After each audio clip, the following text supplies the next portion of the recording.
Okay, I was away from the radio on another frequency, but I hear you now, over. Yeah, I wanted to check in when I could hear you. All right, yeah, the skip is behaving, so you are checked in, over. Thanks, Dennis. Dennis? This is a basic Dennis, over. Yeah, can you check me in a little bit earlier? I don't know if I'll make it back in time, but I'm going to take a shower. And I talked to Gary in Arizona. He told me to give the best to everybody here in Fresno. He misses us. And he said he's waiting for a good night he can get checking in. But anyway, he wanted me to let you guys know. All right, good deal. Good to hear from Gary. Sometimes he checks in on Facebook. You are checked in. Let me start the music, and then we have yet another check-in coming in, the old Tube Radio Network.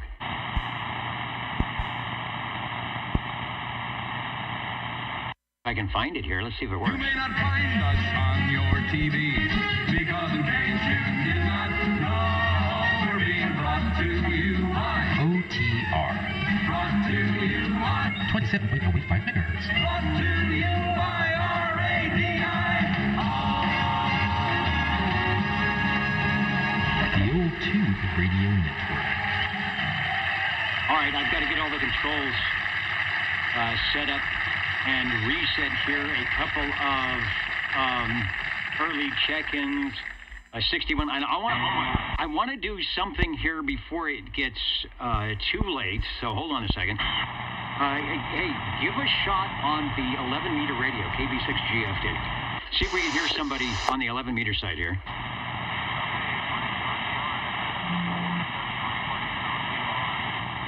All right, SWL 47.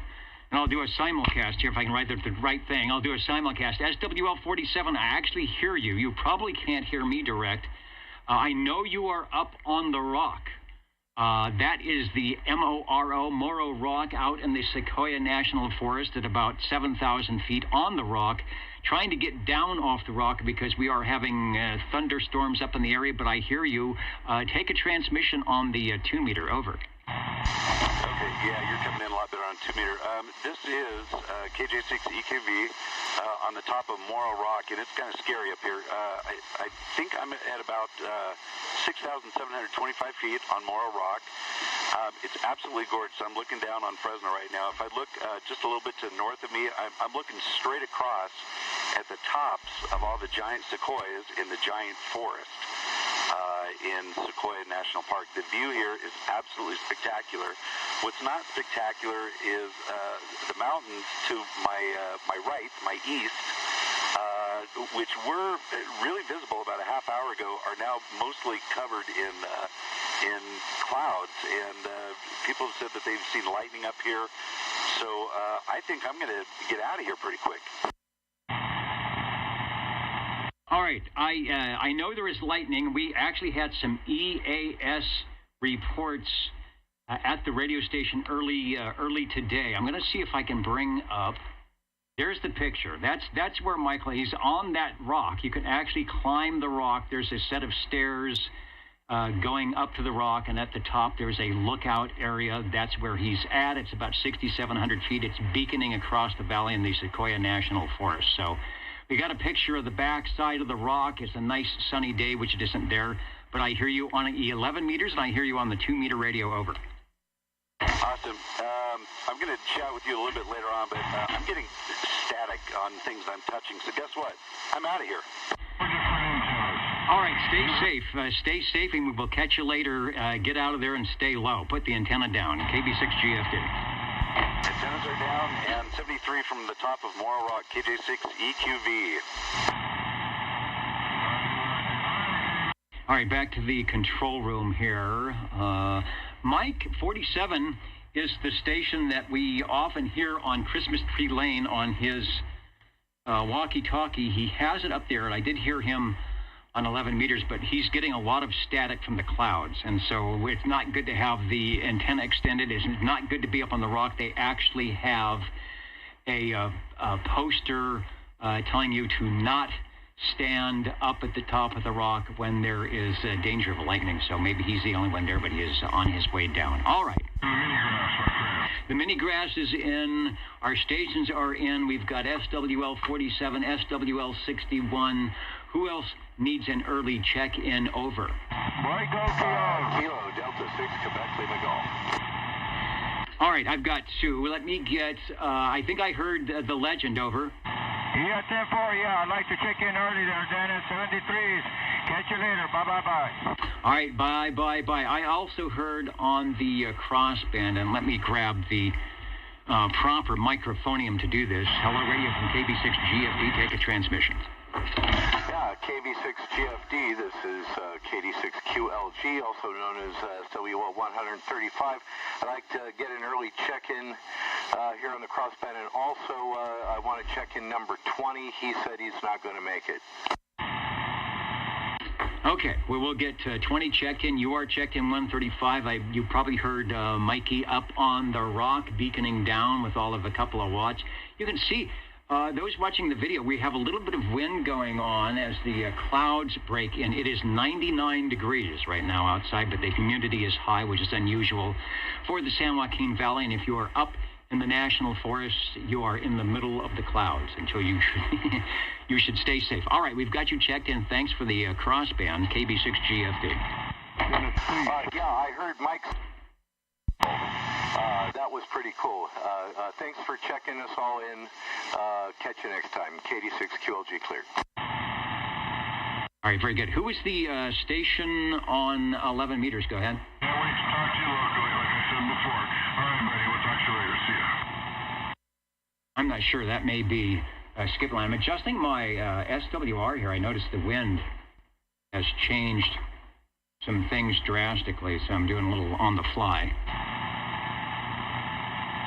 Dennis, please check 650. All right, we will add 650 as well. Over. Thank you. And it's good to be back on. The power is on for now. The computer is back up for now. It is very warm in this room. It is warm outside, but we are here, the Old Tube Radio Network, doing what we do best, and that's listening for you, checking in, whether you're at Channel 11, 27085 locally, or up on a hill, or up on a rock, or perhaps at oldtuberadio.net, or maybe on the video side. Who knows? But glad you're here. Break OTR. All right, there were two breaks. Dennis, hang on a second. Who was the other station? 195. 195 up in Coarsegold. Are you guys getting any lightning up there? Not yet. Not yet. All right, I think everything is in the South Valley, but keep on the lookout. I think we're going to have a great sunset if you can see it. Thanks for checking in. Thank you, Dennis. Yeah, we got a lot of nice clouds, and we are just about ready to lose the sun here. All right, Dennis, thanks for standing by. Go ahead. Yeah, Hans, Alpha 173 from Denmark says good morning and checking in. All right, interesting. 173. Thanks so much. I see him he's up in the balcony tonight over at oldtuberadio.net, and that is also our 00. So we'll get Hans checked in. We'll actually get him on 00 and 15. This is the official last of the 8-week radio period. So Hans, you are good to go 8 in a row. We'll put you in the running to do this again. Thanks.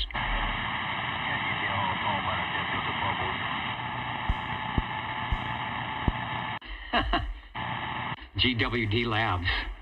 I don't know if there's anything historic about what I'm doing, that's for sure. SWL1, who would, I think, agree with you that this could be an historic event, but we will see. SWL number 2, Mr. OBP, who was out and about when I fired up the video for the first time, and it was working. He is listening in and says there could be some short skip tonight. It has been sort of in and out all day. It's just getting covered up by the mini grass.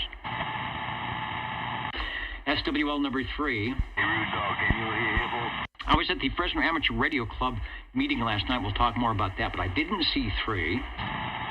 SWL number 5, Mr. Rainmaker. Were you over at Old Radio Night, which was on tonight as well? It was good to listen to Mr. JT and all the gang out there.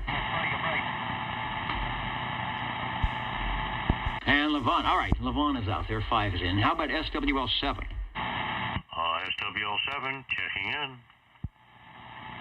All right, sounding good and surviving the heat wave, no doubt. Yeah, trying to stay cool. Yeah, getting all the plants watered and everything. Sounding good. We got the X in the square. Thanks for joining us. Mr. OBP, I see you there. Thanks for joining us. 7 is in. We jump all the way up to SWL 10. I'll scroll around. Are the jumping dolphins anywhere? Chrissy and Dwayne in yet? Possible, but not possible. I'll hold on for them. However, 11 and 12, they are in. Mr. Cornbread and Dapper Dan, they are in their respective assigned OTR parking places and looking good. Looking dapper, actually.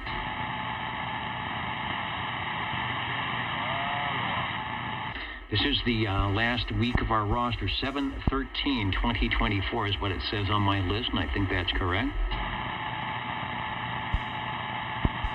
Up in, where are you, Mark? Let's see. Saturday, July 13th, partly cloudy, 60 degrees. The wind is 5 miles per hour. Humidity is 75%. We don't have 75%, but I bet we've got 40 or 45, which is pretty big for us. SWL 13. You know, I saw Mikey at oldtuberadio.net standing by about 22 minutes ago. Mr. Cobra, you are officially checked in. Thanks for joining us.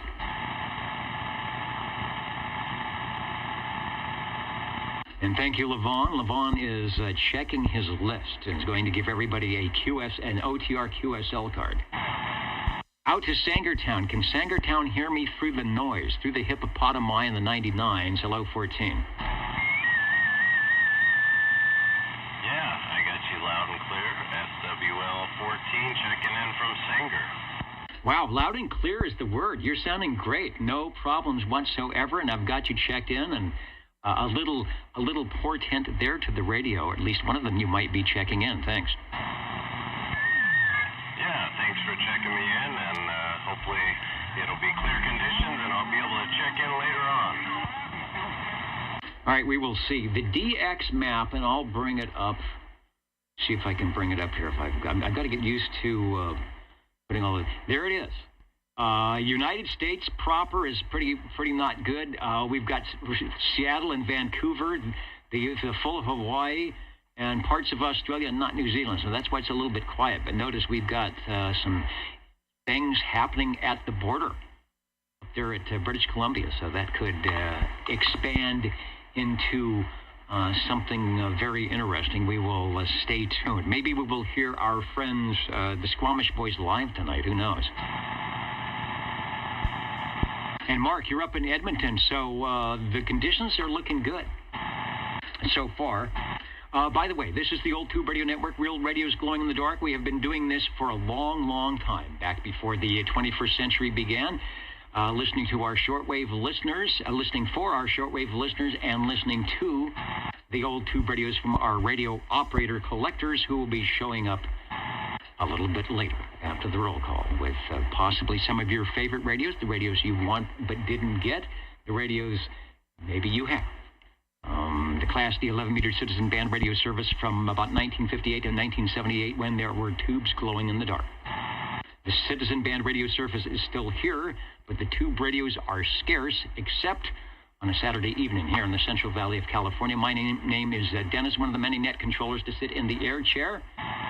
I'm glad to be here. We are on the directed net roll call. If you're playing the home game and watching the video, it looks a lot like that, I think. At least I'm playing along. We are looking for SWL 15. He's already checked in, 00 and 15. SWL 16, Charlie did a test a little bit earlier, and things are looking and sounding good. Thanks for joining me. Yeah, you guys got, all the studio crew got the evening off last week, but they were here anyway. Thanks. Thanks, Charles, for checking in from beautiful Anoka, Minnesota. And just a note that everybody gets that wasn't around or couldn't be around or couldn't get in because I wasn't around, you do get a proxy check-in for that 7th week. So that will help out if we're doing, the perfect attendance thing. Hello, Rusty Rails from Central Arkansas. You are looking good. Roll call. We are looking for SWL 17. I'm looking for my chart here. SWL 18. And Mikey, Mr. KDA, is checked in via Facebook, so we'll get Mikey checked in. SWL19, as always, is here. Yeah, you enjoyed last week off. Chet doing the cue cards. You were up, where are you? You were up in the balcony earlier. I noticed you are, all right. Is it cooler up there? It's not cool down here in the light, so I can still, you've got the nice big type. I can read the cards tonight. Thanks, Chet, for checking me in or checking us in from Derby, New York. I don't know. It always gets confused. As long as I can see the cards, everything is okay. SWL20, Harvey, who said he will not be able to join us tonight. I don't know if that means live and direct or if he's listening in. Maybe he's one of the unknown SWLs listening in at altituberadio.net, which you can do from anywhere. You have Universal Media Netweb connectivity. SWL21, that is Mr. JT. I had a video of Old Radio Night on earlier. I'm not sure if he's still up. I'm going to bring the audio up. I'm going to bring the screen up here, see if I can, oh, that's not good. See if we can get Mr. 21 checking in. Hold on a second. Get ready, I'll tell you. Yeah, there it is. All right, he is. We've got the chicken. All right, so I got to make sure I got some audio. His audio is low tonight for some reason. So here we go. Listening in for 21. The Old Radio Night is on the air. Waiting. Hello, SWL 21, Charleston, South Carolina. We're checking in and standing by. Sounding good. Who else you got? 183, Charleston, South Carolina, checking in. All right, we got 183. We got 183 checking in. We got 21 checking in. And you know who else is checking in? They'll watch the replay. Let me go back to the control room here. Notice. SWL 21 checking in. Now, look at his picture again. 183, South Carolina, checking in. All right, we'll go back to... He's got one, too. Mine's got some strange sunglasses on. The chicken choker mud duck machine. All right, I'm going to unkey the microphonium here because I will blow something up. Thank you, 21183 and the gang at Old Radio Night. Check them out for some good stuff. Direct into roll call. They had a little skip. I think we had more skip. I went down to channel 6 and there was nothing. I went to channel 11 and it was busy. Why is that?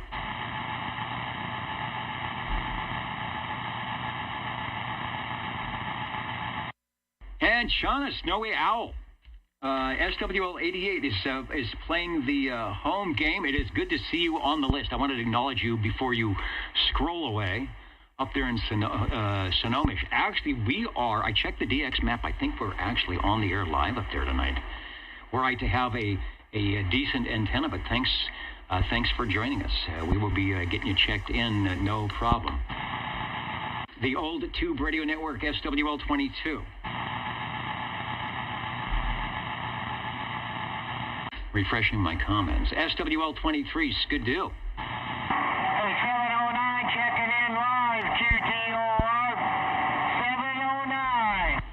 All right, and there's 709 checking in live. The band is open from the northwest corner. As always, good to hear you, 709, and thanks for waving a hand or two to the Old Tube Radio Network. Over. I'll be on the net in a minute. Just look for Liberty Lake. QTR, I'm back out of your way in the bushes. I'll be listening.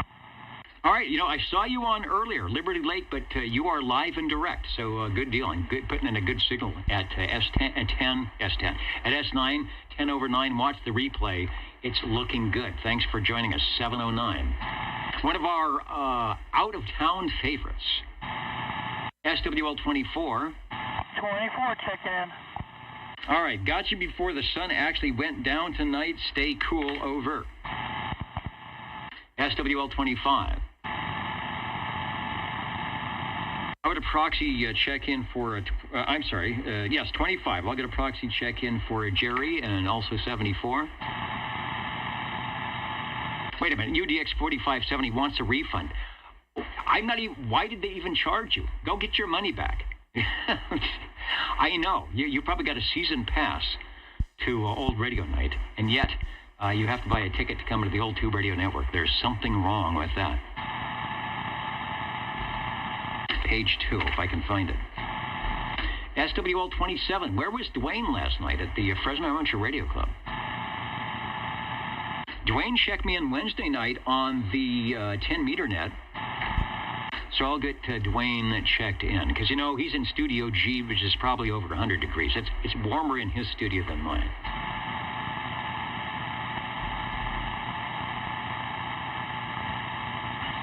All right, where are we going? SWL 28, Gary up in Sacramento, where I don't know if you were having the goofy weather like we're having here. I know it's hot up there. 78 with a, oh, come on.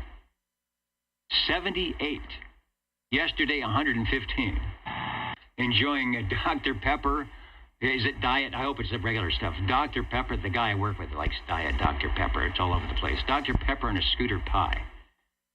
Occasionally, if I was really good, I would have one of those in my lunch bag when I was in grade school. All right, don't get them mixed up. 78. Well, that's why we have the wind here. It is not 78 here in Fresno. That's the nice thing about being up where Gary is. You do get the Delta breeze, occasionally making things really nice. And as they say in the Citizen Band Radio 10-4 on the Scooter Pie, we've got a proxy check-in for SWL 29, SWL 30. I'll get Dwayne and Chrissy checked in. I really think, were they to be in their radio room anywhere, we will hear them live tonight when the band opens up, as it kind of is right now.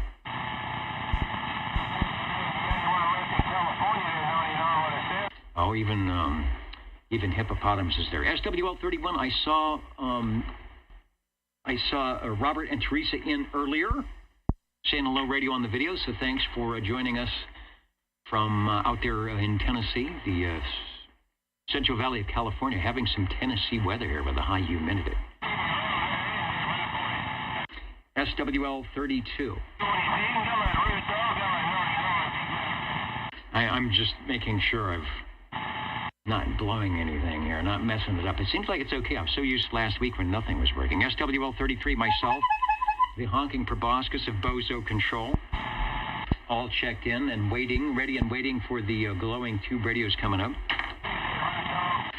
Joining us at oldtuberadio.net, hello to Los Angeles, Fresno, the unknown SWL. I bet Harvey is one of those. Ware, Shoals, South Carolina, Edmonton, Alberta. We'll be hearing you tonight. I bet Columbus, Ohio. Derby, New York, Plymouth, Minnesota, another Fresno, Bowling Green, Kentucky, Copenhagen, Maple Valley, Washington. You guys might be hearing us direct. We are at 27085. I'm a mud duck, but to listen for the stations that are checking in, I bet they would. Bet you can hear them. And let's jump over to page 4 because Neil is in the house. Missed you all last week. I know. I missed everybody. Hot and steamy weather. Not much propagation. Radio's very quiet the last 2 days. Dr. Jazz in the Carolinas, 47. Neil, I've got the X in the square. Everybody got an X. Everybody got a check-in last week that wasn't able to make it because of my issue. Tony, I agree. 100 says bring on the heavy metal.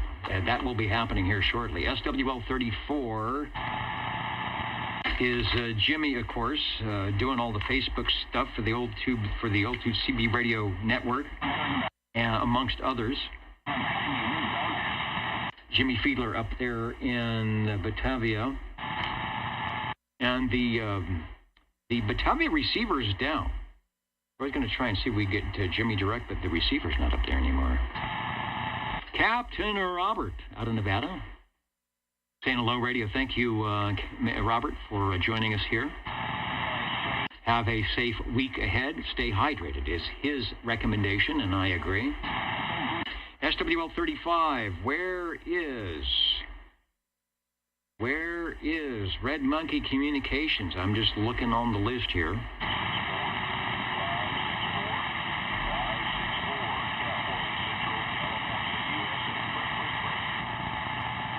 There's some skipland coming in. Mr. Bill, I'll get you checked in. Might be listening. SWL 36. SWL 37. Chris checked in moments ago. I'll try not to quick key too much because we do have some skip stations coming in.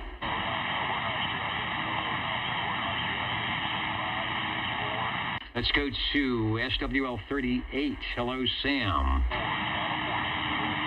I don't know where your DX link is going to be tonight. You might be able to hop up to Washington and get back in. SWL 39. SWL 40.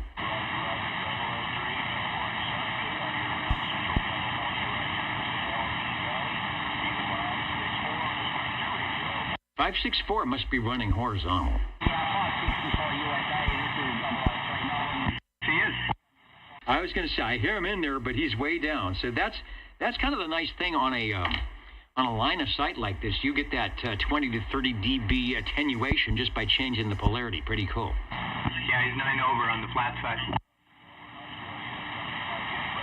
And you can really do it on the VHF frequency. We did that station where you have one antenna's horizontal, one of them is vertical, right next to each other, doing similar stuff and no interference. Or not much anyway. Did I call SWL 40? And Sam, I see you in there, but I got the X in the square.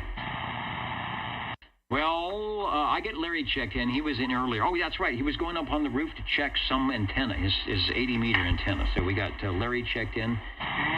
Out of New York, SWL 41 Road Dog 507 is there, representing the Tri-County React from Hudson Valley. Good evening to you. SWL 42. Yeah, it's check-in 42 in the game. Mr. KW and associated stations will do.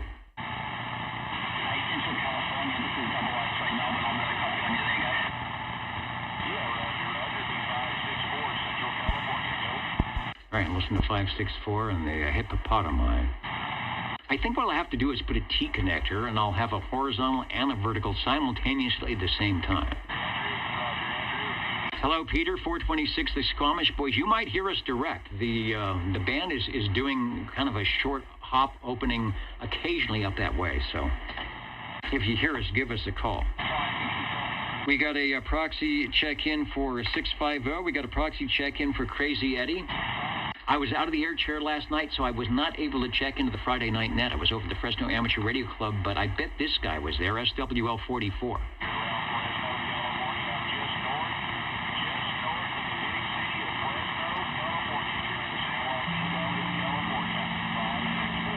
All right, I will get Mr. 360 checked in. Have a good night, 564, Mr. 709, Evergreen, breakout, breakout.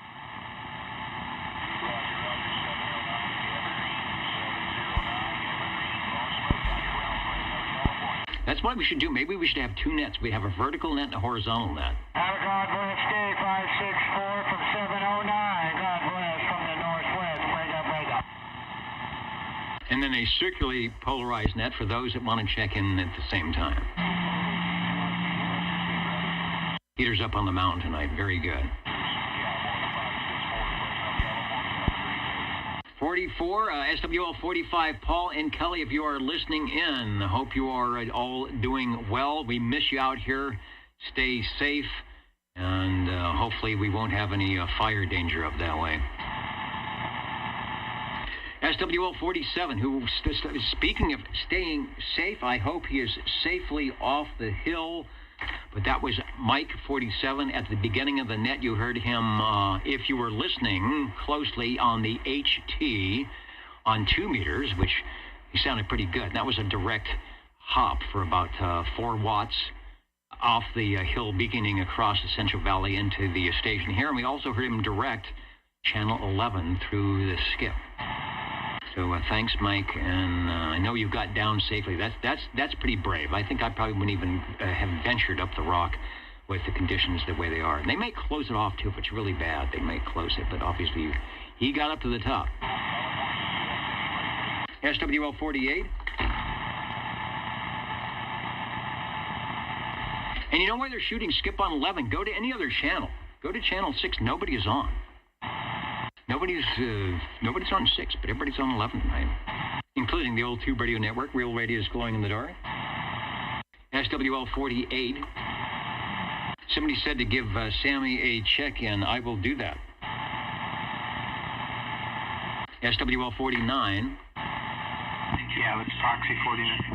Yeah, and likewise for Smitty and Sweet Country, Mama X in the square, thank you. SWL 50, hello, Mark. Up in North Fork. I heard this guy earlier, don't know if he can still copy, SWL 51, Dave.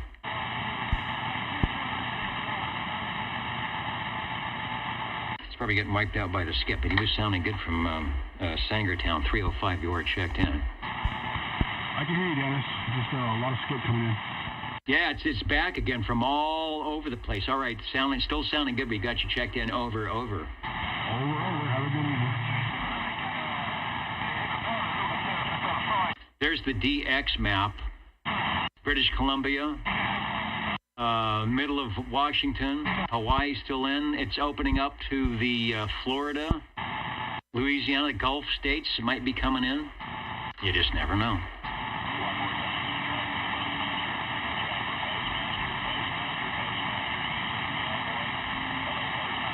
The old Tube Radio Network, SWL 52.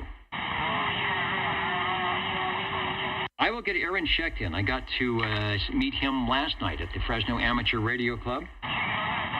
And he had a very interesting radio with him. It was the Alenco dual band HT with 220 and 900 megahertz bands installed on the factory. There's something they made. I don't think they make them anymore. But it was a cool radio. Let's go to SWL 53. Mr. Berler checked in early.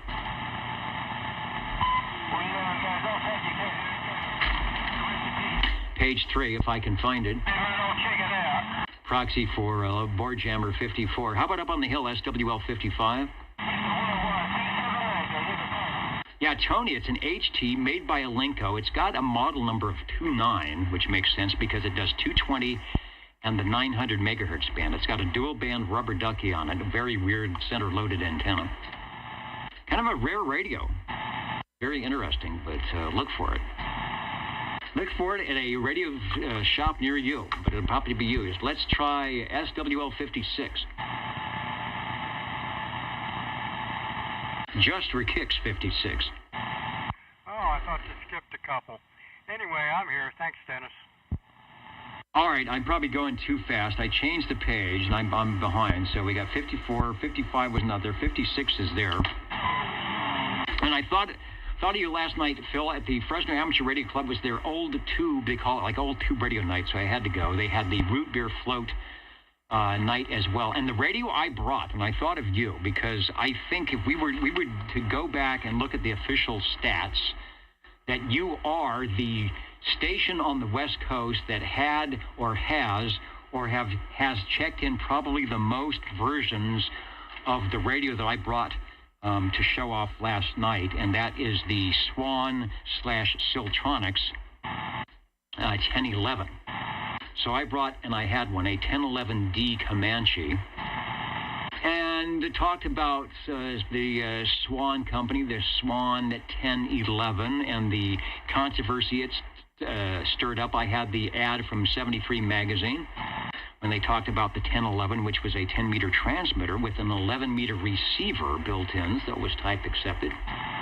They had to change the name, as we know, to Siltronics. Back out there in Oceanside, I guess Cubic bought the company for a while and continued producing radios. The Siltronics 1011 plane, the B, the D Comanche, but anyway, it was nice. It was a nice addition, and it is an all-tube radio, not a hybrid, on that 8950. So, indeed. So I thought of you last night, and all of your previous check-ins on some flavor of the 1011. Over. Yeah, if you'll recall, I have a Swan 1011, not a Siltronics. Well, I have Siltronics 1011s, but I have an actual Swan 1011 as well. Yeah, very rare. And the ad that I showed last night was of the Swan 1011 that ran in 73 magazine, probably in the late 60s, early 70s. And that is what stirred the controversy and made them kind of get that separate division and the separate name to appease the the ham radio guys, I said, wait a minute. But, I mean, they did it right. They got a type accepted because in theory, until you modified things or changed stuff around, it was a receive only on 11 meters. Anyway, Phil, you're sounding good. Thanks for checking in. Thank you, Dennis. Yeah, that was the model that made Sam famous. Yeah, as Sam I. Lewis. And they actually sold quite a few of that. And I bet it was responsible for converting a few 11-meter radio operators back over the 10-meter band. Back at the time, it was 28.5. That was where you had to start the phone band. The 28.300 to 28.500 was not even... That was still a CW portion of the band. They hadn't changed the band plan yet, so you had to modify it later on to get down into the novice section. All right, thanks for joining us tonight. The Old Tube Radio Network, looking for SWL 57. Hello to One Tube. I'm talking so much, I might see if I changed anything. Or missed anything. Let me take a short break. I know, it's like, when are we going to get to the radio and say hello to, acknowledge the stations listening in. We had some early check-ins, I think, from SWL 64. Felix is in. I won't call Felix just yet, but he was in earlier. Who else is listening in? Foxman 362, Rockwood, Tennessee. Brown Dog Audio 57. Oh, I was calling you right now. 57 checking in early. Glad I scrolled up. From a wonderful evening here in the Bluegrass. In and out lately. New work schedule. In bed early on Saturday. I've been there. I have definitely been there, done that. So thanks for checking in early. Glad to get you.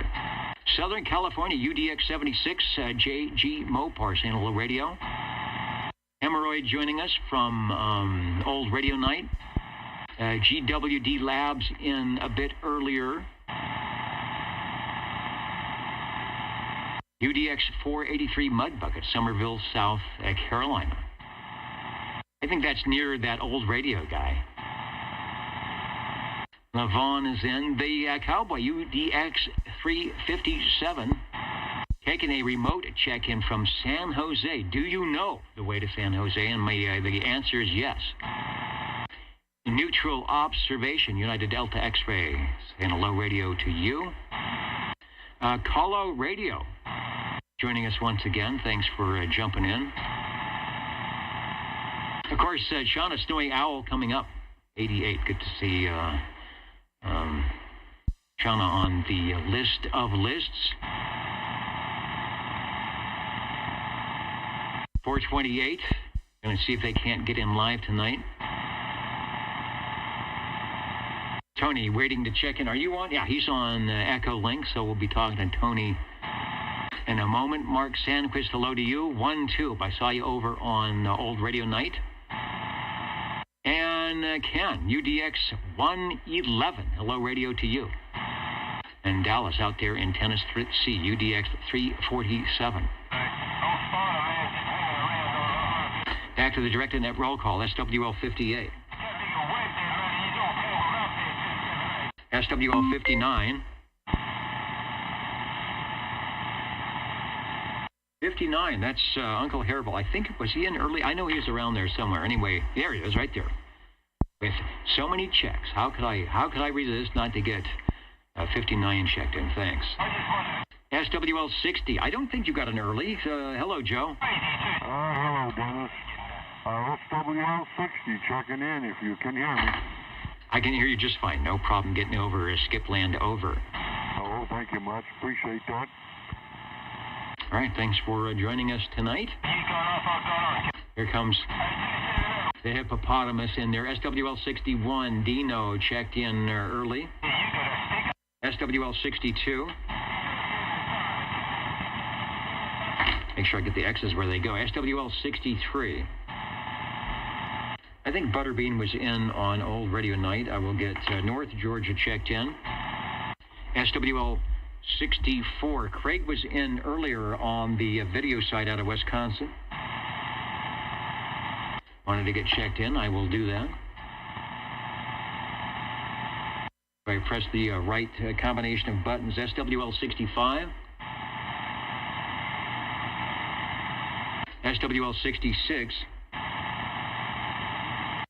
SWL 67 out of Canby, Oregon, and Bill is over saying hello radio on, over at oldtuberadio.net. And who's joined us? Brookline. I can't read this. It's distorted. Oh, Brookline, Massachusetts. Brookline, Maine. I think Boulder, Colorado. That's weird. My screen is the screen is all messed up on the computer. So, Bill, we got you checked in. SWL 68. Mike, 157 out of New York. We got you from an earlier post. Speaking of check-ins, Kenny Tulsa showed up at the oldtuberadio.net video chat saying, check me in. So we're doing that. Hello, Kenny. Hope you're doing well. We miss you out here live and direct. SWL 70. SWL 71. Stan is in. Checked in about an hour ago from beautiful Dallas, Georgia. SWL 72.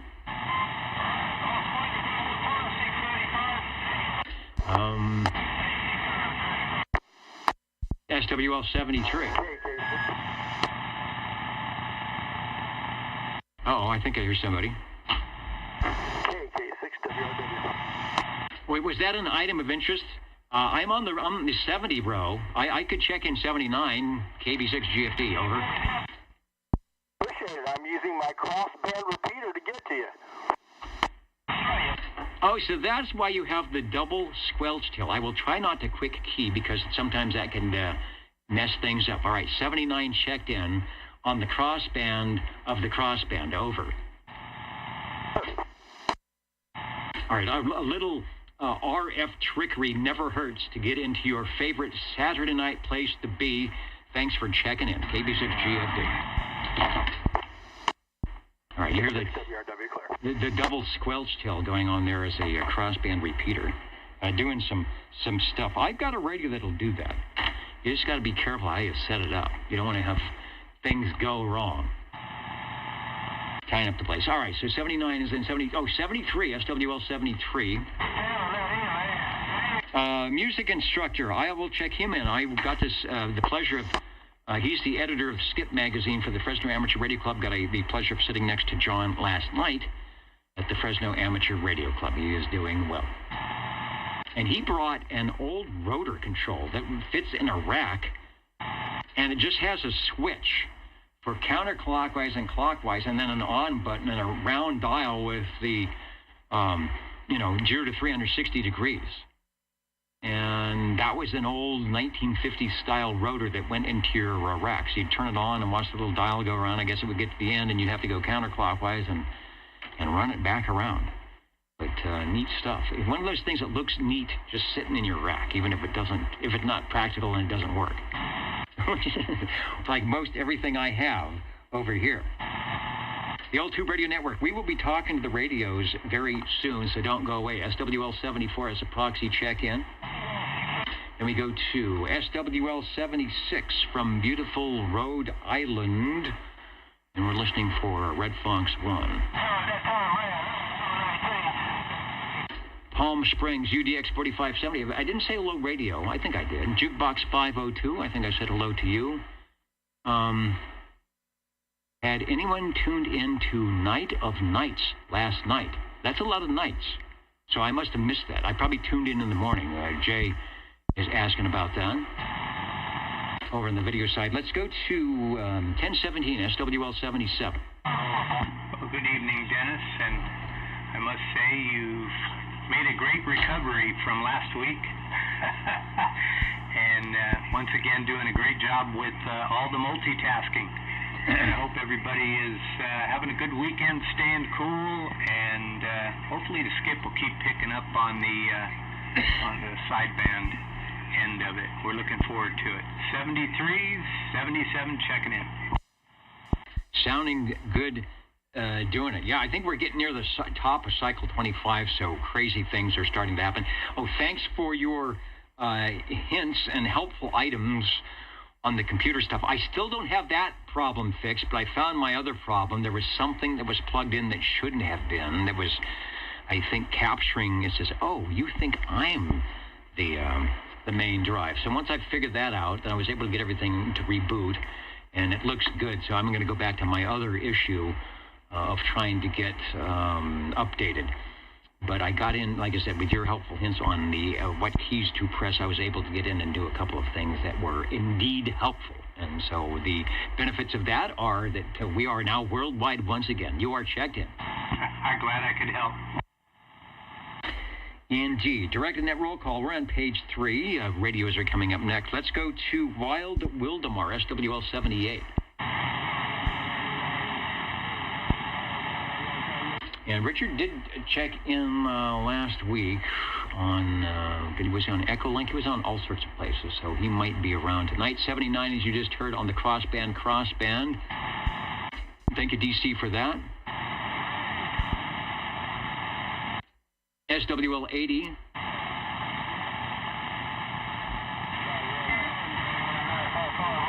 I hear that eagle thing. Anybody find out if hippopotami has a Browning eagle? What's that? Oh, yeah, Chad is saying, don't forget to feed the fish. What were the limos doing this week? The big red and the big blue Zoom limo. I think they were taking people to cooling centers when it gets past 105, and I don't know why they come up with that number. Why not 95?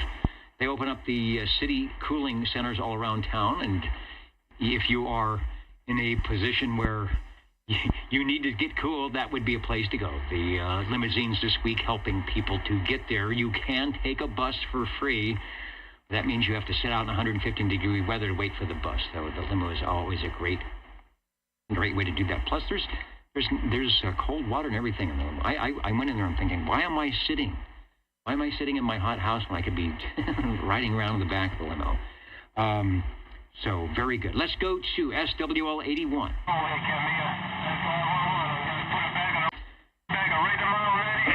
I'm probably going to get it wiped out. And I was at the club meeting last night, so I didn't get to participate or find out what happened on the Ditch Banks sideband net, SWL 82. Anybody check into Ditch Banks last week? Last night? Just wonder if Ronnie was out there, what kind of conditions they had.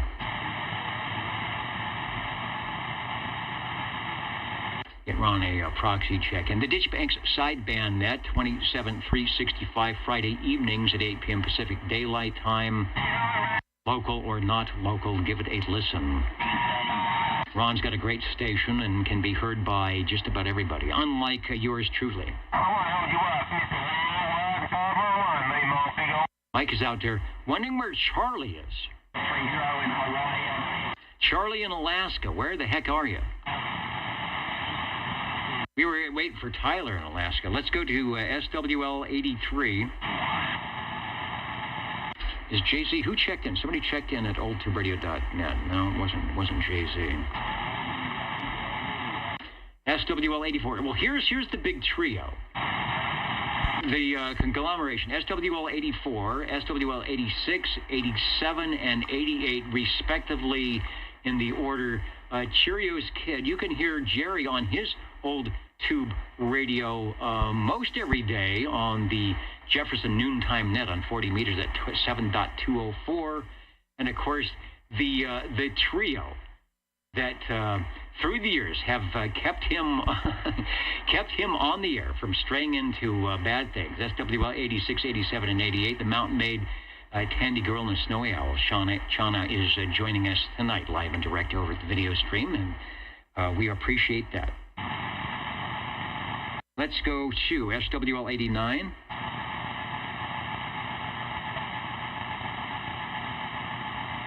We got a proxy check in for SWL 90.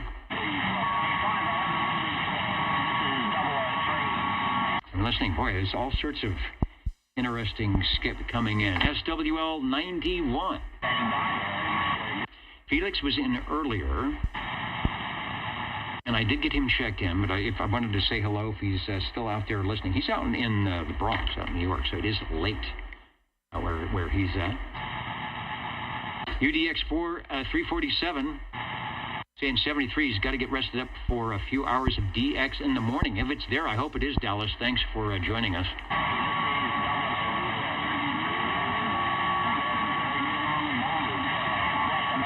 91 is in SWL 92. And Mr. Roman, are you listening in from your clandestine location? How about SWL 93? That's local. That's Jimmy here in Fresno. SWL 95. The beautiful shores of, where's he at? Orlando, I think, out there in Florida. Yeah, checking in from Orlando, Florida. Good evening, everyone, he says. Right back at you, thanks. From Florida to Boston, SWL 97, checking in on the Siltronics 1011C. 10-meter slide back adjust and frequency counter input mods. The accessories I had last night, I should have brought it in here. Why did I not bring it in here? Well, it's the Comanche, so it had this 1011 speaker, and it had the digital plug-in VFO that goes into the back. The D model was their final one, so it already had some mods in there. It may have had the, what did they do? Did they solid state the balance modulator in one of those? And I've never used the radio, actually, but it was a nice item to kind of give the history of Swan and Siltronics, and they did good. Mr. OBP Kevin used to check in with one to the old Tube Radio Network, and on his Friday night sideband net, I think he said, and I quote, "I leave it on for 3 months, and that way when I go to sideband, it's not drifting very much." So a cool radio, and it looks just like the Swan. I think it was a 250 or 260. And basically took their amateur radio and just made it work as a 27 megahertz receiver, RX only, out of the box, FCC type accepted. Now, if it's working on 11 meter transmit for you, well, something nefarious was done in there. Thank you, Jim. It's a nice looking radio. It looks another one of those radios that looks good sitting there. Let's go to SWL 98, Tracy.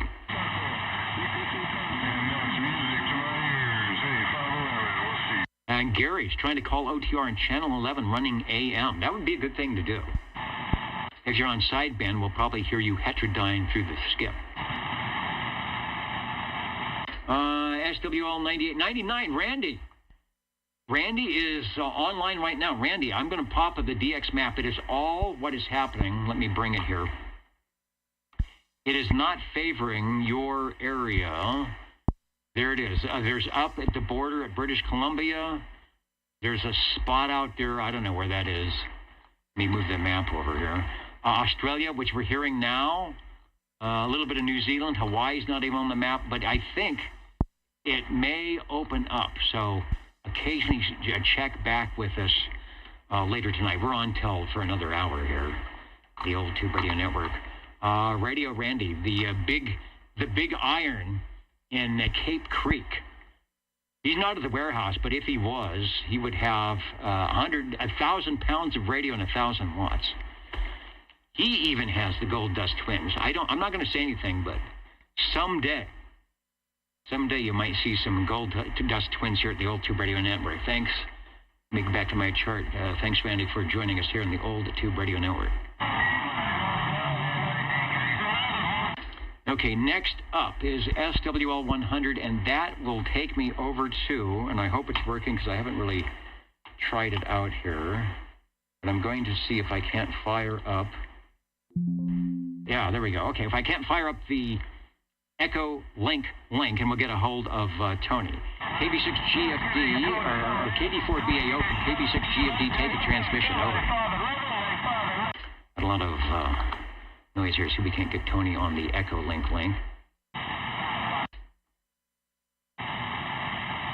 And there he is. Here he comes. Hey, good evening, Dennis. Please check in SWL 100. Back to net control, KD4BAO. Okay, boy, big audio there. Sounding good. Always got good audio on the Echo Link. We've got you checked in. Tony, of course, is our TOTA, Tubes on the Air moderator. He was getting everything fired up. He has got the lightning rods set up and is waiting for the big iron. So thanks, Tony. 73, KB6 GFD.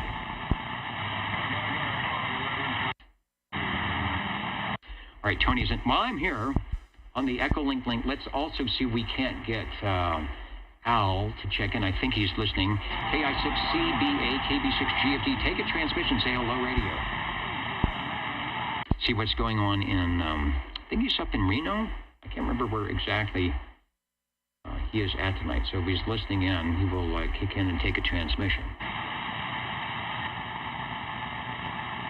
In the meantime, let's continue on with the direct net roll call. SWL 102. John up there in, where are you at, John? Arkansas.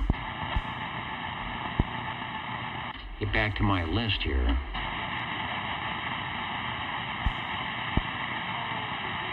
And 109.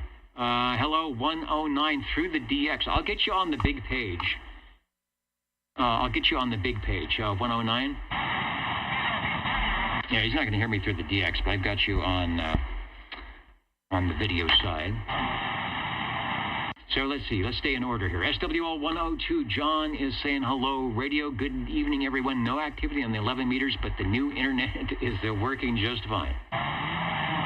And to let you know, at the end of the month, when they give you a bill saying, remember, if it worked or if it didn't work, we're still charging it. Not like CB radio. If it doesn't work, there is no discount. Gary, listening in on Channel 11 sideband. Gary, where are you at? Tell us where you're at, because I think you may be out of our skip zone, but let us know. Let's go. John is in. Thank you, John. SWL 103. And that is Joey checking in. It's a basal adenite. So he's checking in early. I'm not sure what that means. A Basil Haddonite. Is that like Basil Rathbone? He was Sherlock Holmes. So anyway, Joey, we've got you checked in, and I hope you are enjoying the special evening. SWL 109, I see you, and you are checked in. SWL 110. Oh, West Virginia. Oh, man, Gary. I wish I was on 40 meters. I bet I could hear you. I could, West Virginia's like, I could probably hear you, 40, I don't know. I'd hear you on 20, 15, 10 during the day. Yeah, see, that's a pull for nighttime here on the West Coast. SWL 111, Robert checked in early before the net. I actually heard him, and he actually heard me. Confirmed. SWL 113. SWL 114. 114, checking in. 114, 114. Wayne, thank you for pulling me out of the skip land noise. Thank you for the check-in. Okay, Al is in Sparks, Nevada. Tony checked in. SWL 128. Let me check oldtuberadio.net. See if John checked in. Yeah, about a half hour ago or so. John, SWL 128 from beautiful Fairfax, Virginia. Hope things are going well there. What do they say? Staying cool, calm, and collected in the shortwave radio listening room. Then we jump over to SWL 131. Now, those watching the videos, I have to look down on my lap. That's where all the papers are, because if I put them up on the desk, there's no there's no room. There's no room here. Okay, 131. How about SWL 133? And Gary running the Anytone 666. I keep 6666. I keep seeing that there's a 555.5 and a 666.6. Everybody's raving about those radios for sort of a nice middle of the road. I need I need to get on the air. Show me what's the newest thing. That's not on the armature radio world, right? The anytones always come up positive, so sounds like you're giving it a thumbs up as well. Yeah, I know. Maybe not as good as a tube radio, but running a close second. All right, nothing from 133. SWL 135, who checked in via the two-way. Mr. Green Arrow got the X in the square. And Tony, are you out there? I heard you on, where was it? The Wednesday night net, I think. Also listening in on 2 meters. Tony's far away up in the hills. Always has trouble hearing me, but I'll give Tony a check in because he does a good job of pretty much getting on any net because he's a net controller himself. 147 from Cackalack, he checked in earlier. We got Neil checked in. Here's a guy that was putting me Central California on the map. A little bit talking to, when was a strike, was Hippopotamus and the Gang, SWL 188. Good evening time, Dennis. Good evening time to all the SWLs. 188 checking in. All right, sounding good, and thank you for going over and flipping the switch, slumming here on the vertical side, when the horizontal side has got all the good stuff on it. Anyway, you are sounding good. Thanks for checking in. 10-4 even time. Hope everybody's staying cool. We are trying the best we can, wearing some type of a wool knit suit and a tie. The best we can do. You're sounding good. Thanks for checking in. Up the hill, SWL 195 from Course Gold. We heard Mr. Starliner checking in through the skip, sounding marvelous. SWL 226, 226. And anybody else would like to say hello, radio? OTR is listening.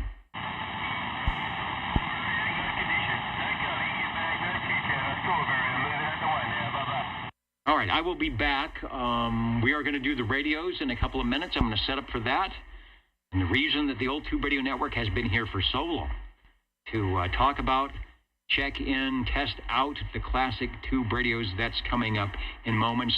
Who just walked in the door up there? Plymouth, Minnesota, Shinston, West Virginia, Bowling Green, Kentucky. Is that down, man? Anyway, welcome to the old Tube Radio Network, and we will be back with your glow-in-the-dark radios. Oh, and Jim, do not do any Q-tip cleaning around the 8950 in the Siltronics. We talked about that last night. Back in the day, the 8950 was a $10 tube, and it replaced, there was another, like a sweep tube. But anyway, they used the 8950s, this good rugged tube, and it was affordable. Now, what, $100? So cleaning around the 8950, yeah, there's some high voltage there. You might find yourself on the other side of the room. Don't ask how I know. Well, you've seen, Jim, you've seen the fireworks behind me here before. And that's as close as I want to get. I don't want to be in there with the Q-tip poking it. You're like poking a stick through the cage at the zoo. We just got to be careful. The mighty land of Oz. Hello, Larry. Saying, hope everything is going good in Iowa. We're back on the air here on the Universal Media Network, and that's a good thing. All right, I'm jumping out of the chair so I can get the radios set up for the radios. JG Mopar, good night to you. Got to be up at 4:30 a.m., and I know it's later than you think. So we'll catch you later. Back in a moment, the old Tube Radio Network.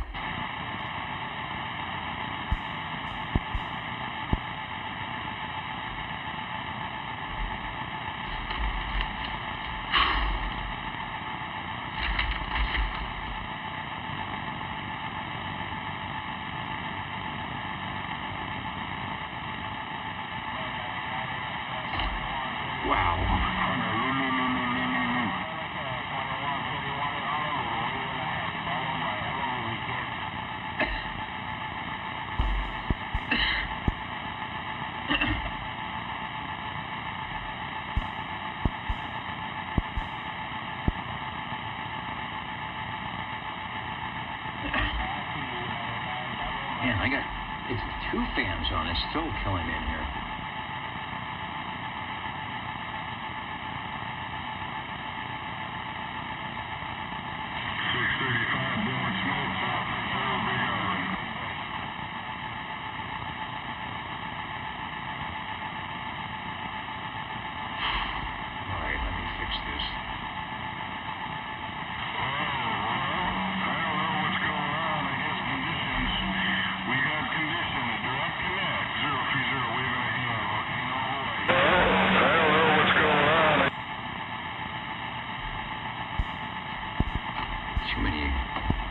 Too many whiskeys.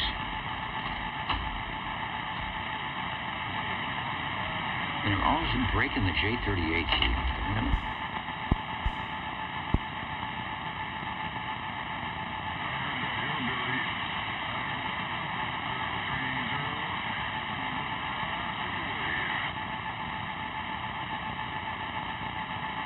There's Waldo. All right, we are close.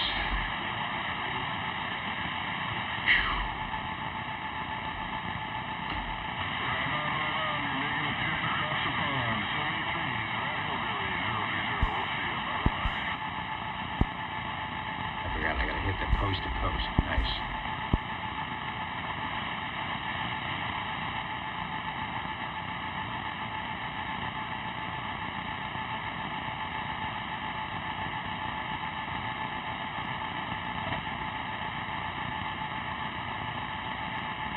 It is Old Tube Radio Night. Thanks for joining us. You may not find us on your TV because in case you did not know, we're being brought to you by OTR. Brought to you by 27.085 megahertz. Brought to you by RADI.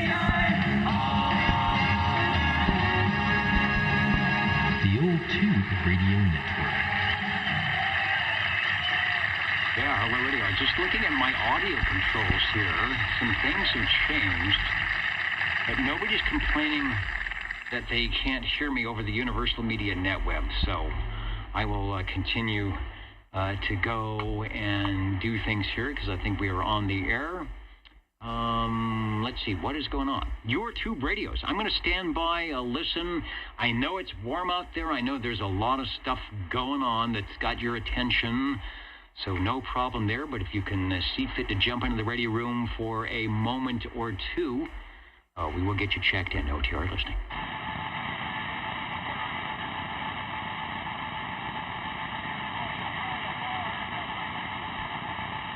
Yeah, Foxman 362, I had a failure in the amp, and there was a paper towel underneath the amp, so when it sparked, when it had the flare out, and like Jim says, don't ask me how I know, when it had the flare out, it lit the, lit the paper towel on fire. We have remedied that situation. At least the paper towel part of it. OTR standing by.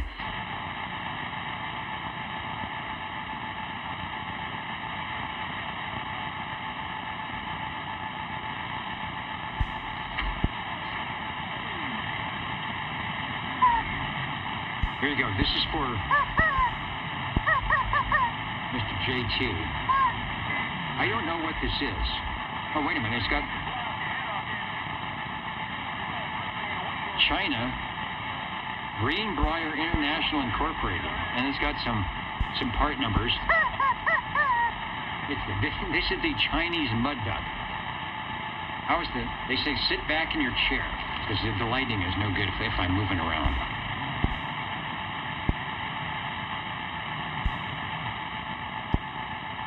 And a good advice. Make sure the paper towels are a little bit moist before you stick them under the amplifier.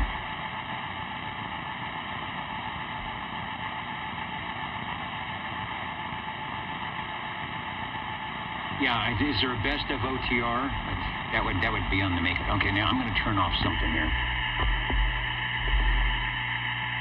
Uh-oh.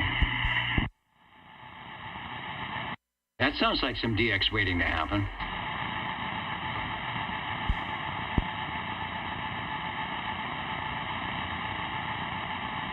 Did I manage to put up the link for the program? Let's see, July. Okay, I think I did. Good. Sometimes I forget to put up the video link. And then people are watching a program, a net from a week ago, and thinking, his lips aren't moving correctly.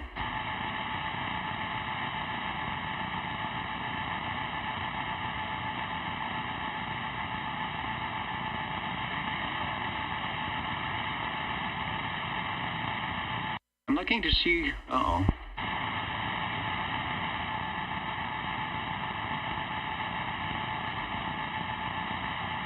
looking to see if I can find the questions from Tony.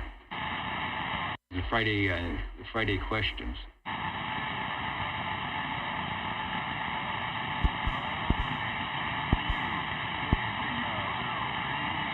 Oh, here they are. Let me bring them up. This is number 20, SWL 147, and he does these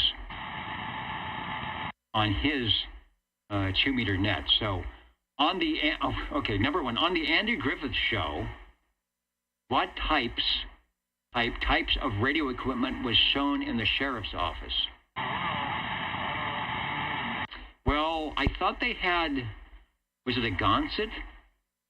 There was a receiver, and I think there was a transmitter. I don't know what types of radio equipment was shown in the sheriff's office. And there's a classic picture. If you Google it, you'll come up with Andy or Barney sitting at a desk in front of the radio. Okay, Motorola, an ICO. Yeah, there's an ICO, like in Central, not an ICO, but like a 776 or some type of ICO radio. All right, I know that one. That's a classic. Question number 2. What is a gimmick capacitor? Anybody ever look at their schematics and see the word gimmick, G-I-M-M-I-C-K, I believe? And you think, what is a gimmick? I think the FT101 has one. And then you look in there. You look in the radio and you're checking your capacitors and you see, I don't have a piece of wire, do I? I would make one. You see that there's 2 pieces of wires that look like they're wrapped around each other, but they're not connected to anything, the ends, and you think, what's supposed to go there? And you scour the schematics, and if you're good enough, you'll see the word gimmick. And so that's what that is. So like, what would you call that? A very bad resistor? Pair of insulated wires twisted together to do something. That's a gimmick. So you probably have one somewhere. Break OTR. And I want to say hello to Brian, no conditions, checking in 9 Whiskey Romeo 2356 out of Cranbrook, BC. And we had some DX conditions on the map, but we'll have to see what's happening. There is a break OTR on my receiver, sounding good. The break OTR, go ahead. Yeah, 101777, checking in on the Chris 23 Plus with a stock D104. I opened the bottom of it today and found the original paperwork that says the microphone was made in August 15th of 1955. Ah, very good. I wonder if that's a thing.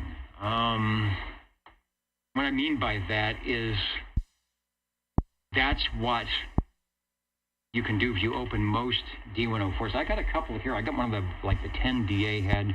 So that's the base you looked into?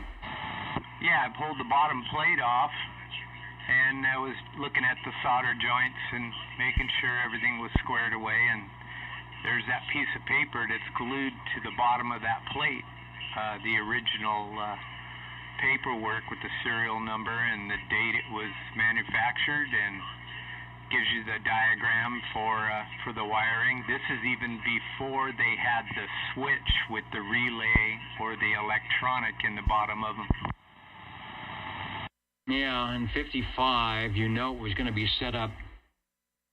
And I know there's some, is it a resistance modification or something if you're running a very high impedance radio, which I'm thinking it might have originally been that way in 1955 on somebody's Hallicrafters or Collins or something, predating the 11-meter Class D. 11 meters is around on a lot of radios, but it wasn't the Class D service.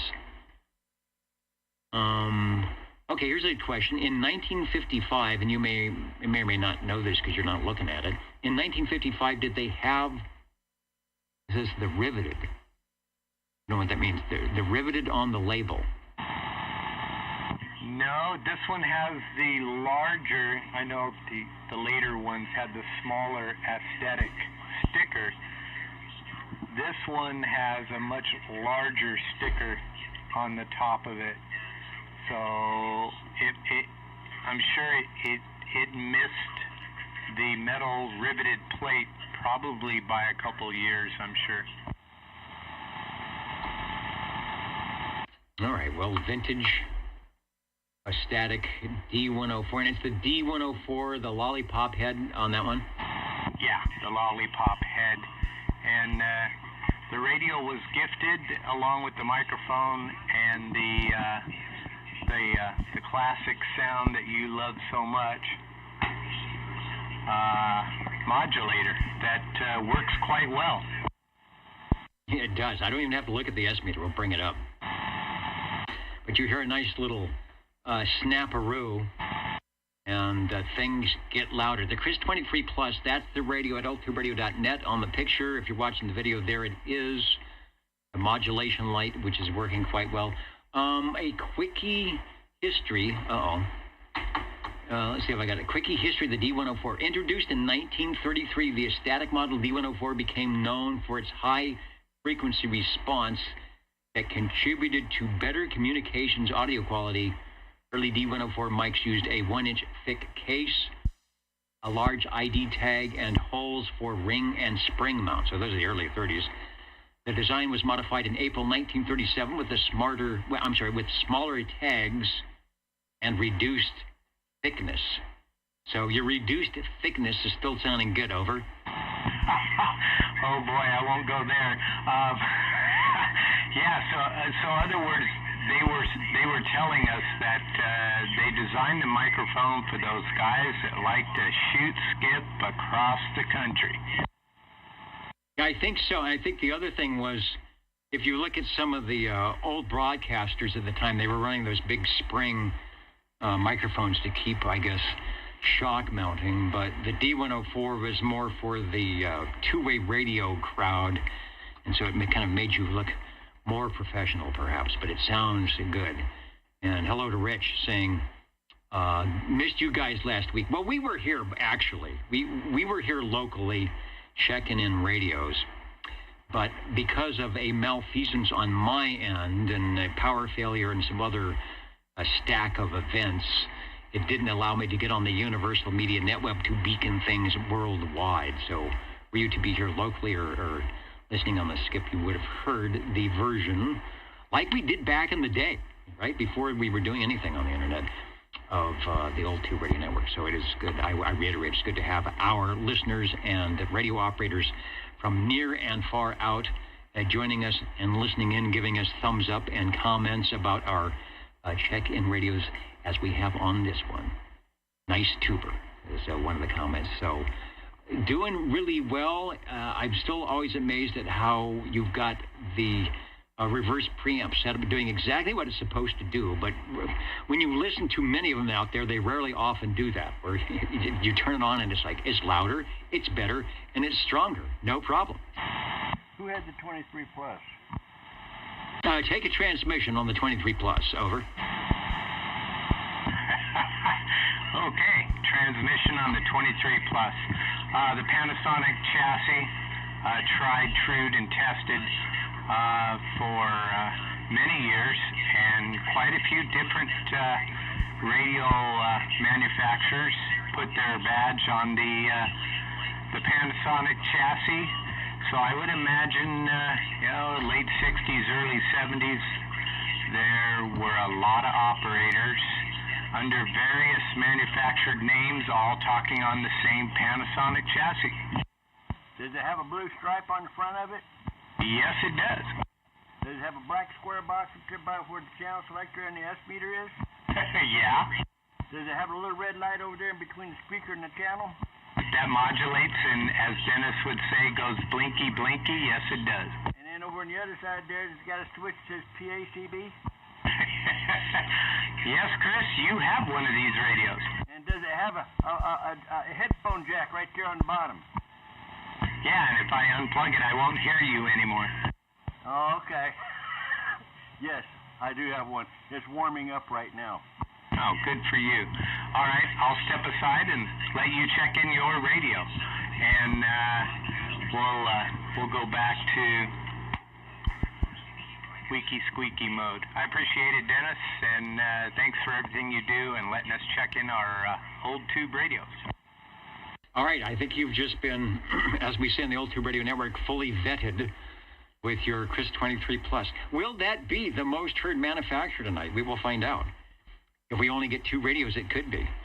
and some of the big Browning guys are not around tonight, so we will see, we will hear what happens. Radio number 1, Chris 23 Plus, as Dennis mentioned, on the classic, Panasonic kind of version 2 chassis, which I believe is the plate modulated AM, found in many radios produced from 1972 to 1976 when they updated it to get the extra channels in for 77 and beyond. But you cannot go wrong if you get any one of the versions on the inside, but they might be on the outside, for having a good receiver and a very, very good transmitter without much effort. Thanks for bringing it by. Thank you.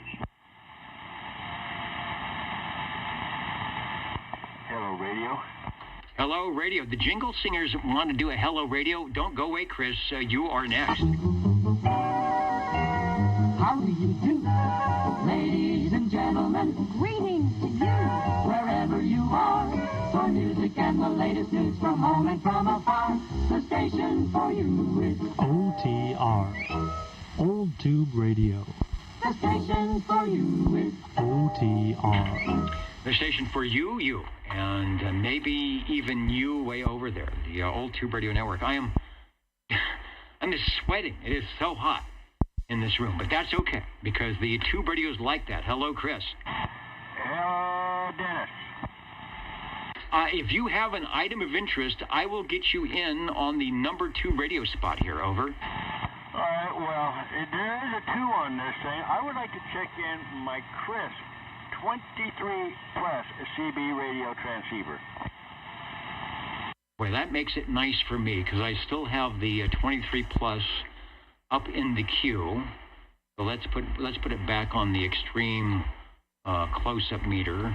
We've got squelch, volume. What is that center? I can't read what that other switch is there. Then the microphone jack, the mod light. Make your mod light go blinky blinky. Over. All right. Well, the squelch, volume, and bandwidth, a band spread. Band spread. Okay. AD, something like that. All right, got it. Meter control, SRF. So I guess on that, I still don't know why they did that. So if you have it on S, you will see me on the meter. If you have it on RF, all right, here's something. If you've got the meter on RF, does it still work as an S meter, or does it still show an incoming when I'm transmitting? No, it doesn't. It just sits there dead. It doesn't do nothing. All right, and that's what I would think. Otherwise, why would you even have it on there? That would be like most other radios that are automatically switched in the relay. Why they took it off of the relay, I don't know. That could be disconcerting, where you would think, "Why you're hitting me with 0." Well, yeah, but there's a switch that can fix that. You are sounding good, as you always do on the Chris 23 Plus. Over. Yeah, well, I got another one here. I'm going to check in here. It's warming up also. So I'm going to get off this here. I'm going to flip the switch here and get over to that one, if you don't mind. No, go right ahead. You are radio number 2 with the Chris 23 Plus. So flip they switches, because my goal, I have to report to the management here at the Old Tube Radio Network, is to get as many tube radio check-ins as possible. So I'm standing by. Okay, are you ready for me now? Oh my goodness, I am ready for you. Over. Okay, well, I'm checking in my G Terabyte by Jim Marine Products. This is a 23, and actually, the other dash out of minutes. This has got the same chassis as the Chris. You look on the inside, outside, they're dang almost the same. Everything's all located in the same areas. But this is my Chris 23 Plus.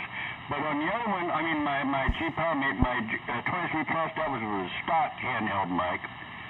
This one, I have the amplified D104 Lollipop. Over. We're talking about the D104. It's hard to know when it might have been made. It was probably not from the 1930s because you'd have all sorts of springs and things on there. But it is a good thing. I'm trying to find in the Rolodex that radio. It's not showing up. It should be right there because I think the picture I have is your radio. We'll find it though. Take a transmission. Yes, there's a picture of my radio. I forgot who it was that came. But I don't remember who it was. When he came over, he taken a picture of that. And I even took a picture of my general radio telephone, Supremacy 11A. Yes. Well, keep an eye on your blinky light because occasionally you're dropping it. I think it's just because of maybe how you are pulling on the microphonium. All right, there it is. Gem Marine Products G-Power Mate, the nice little blue surround case. There is actually a D104 sitting on top of it. We see the base SRF meter. Now this one you've got an extra blinky light. Over. Yes, you got transmit, and then you got the receive right there. It's TX, and when I let off of it, it goes. Let's see. Yeah, when I let off, it goes down to the bottom, and this is the RX. And up on the top, it's the TX, which is red. The bottom one is green for RX. And also, it's got that meter, the hit me meter, the S and the RF. Now, see, it's on the RF right now, shows what I am doing. I flip it over to the other side, it goes dead. And it's only just waiting for you, Dennis. It's waiting for me. It's waiting for me to make it happy. And it's a little journey to probably S2. No, S9. Okay, I will take it. All right, my keyer's not working here. I will take an S9 any day. You sound quite well on these radios. I've never had a problem. All right, and this is the Hope You Never Have a Problem frequency, the G-Power Mate. At Gem Marine Products, notice if you're looking at the photo somewhere, the little G looks like the wheel, and there's a name for that. The steering wheel of a ship, right, with the little spokes on it. So it's interesting how they put that logo in there. And I'm going to tell Dennis, on your Chris 23 Plus, if you have a hard time hearing that, when you have it right there, flip switch down to PA or whichever, the opposite of what it is. You'd be surprised what you hear. Wait, when you're talking about when it's listening on the radio side?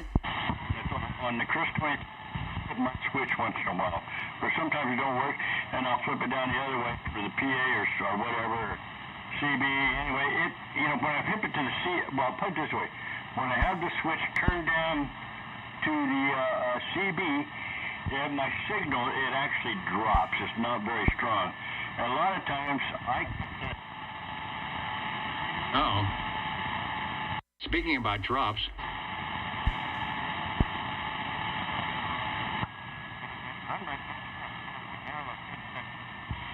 Yeah, you know what? I think you found some interesting items to that radio. I think there's a couple other switches that probably need to be exercised that are not making good contact. Did you fade it out there? Over.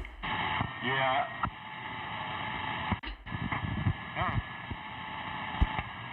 Well, sure. But it is working. It came on there for a minute. I don't know what gives with it. Here, let me see here. All right, it's working now.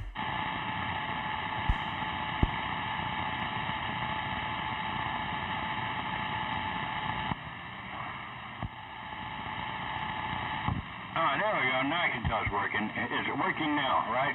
Yeah, this is the working now frequency. Take a transmission before it stops. Yeah, I had to put it back from signal over to RF, and it worked. All right. It's like, leave those switches alone. All right, another Panasonic chassis in a different configuration, but still sounding good. The Gem Marine Products G Power Mate on Channel 11, the way it should be on a Saturday evening. Over. And under, and sometimes underdone. But all right, well, that's it. I'm going to jump over. I got to warm up my other radio.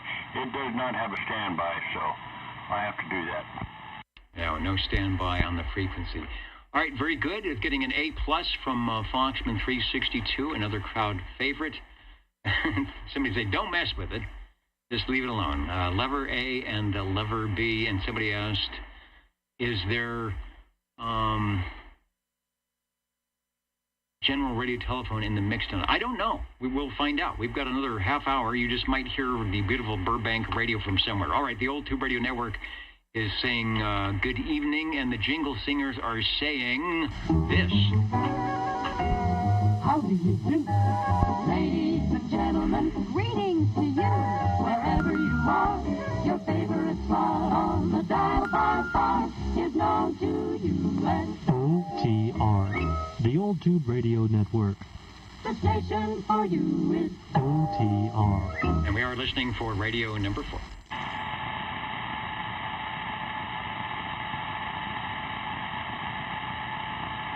And the world of DX is quiet. Let's take a look at the DX map here, see what's happening. Or in this case, not happening. Still possible Hawaii, one station out of Australia, and somebody on Whisper at Great Lakes, but the West Coast is quiet, at least on the skip part. I hope we have a few more radios. OTR listening.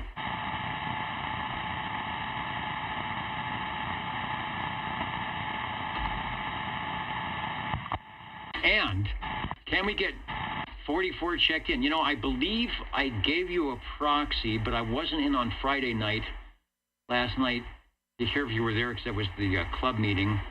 And I don't remember if you do the Wednesday. So when I called you, it was a typical massive skip land. So anyway, 44, if I go to the right shot here, there it is. The official check-in of 360. Thank you.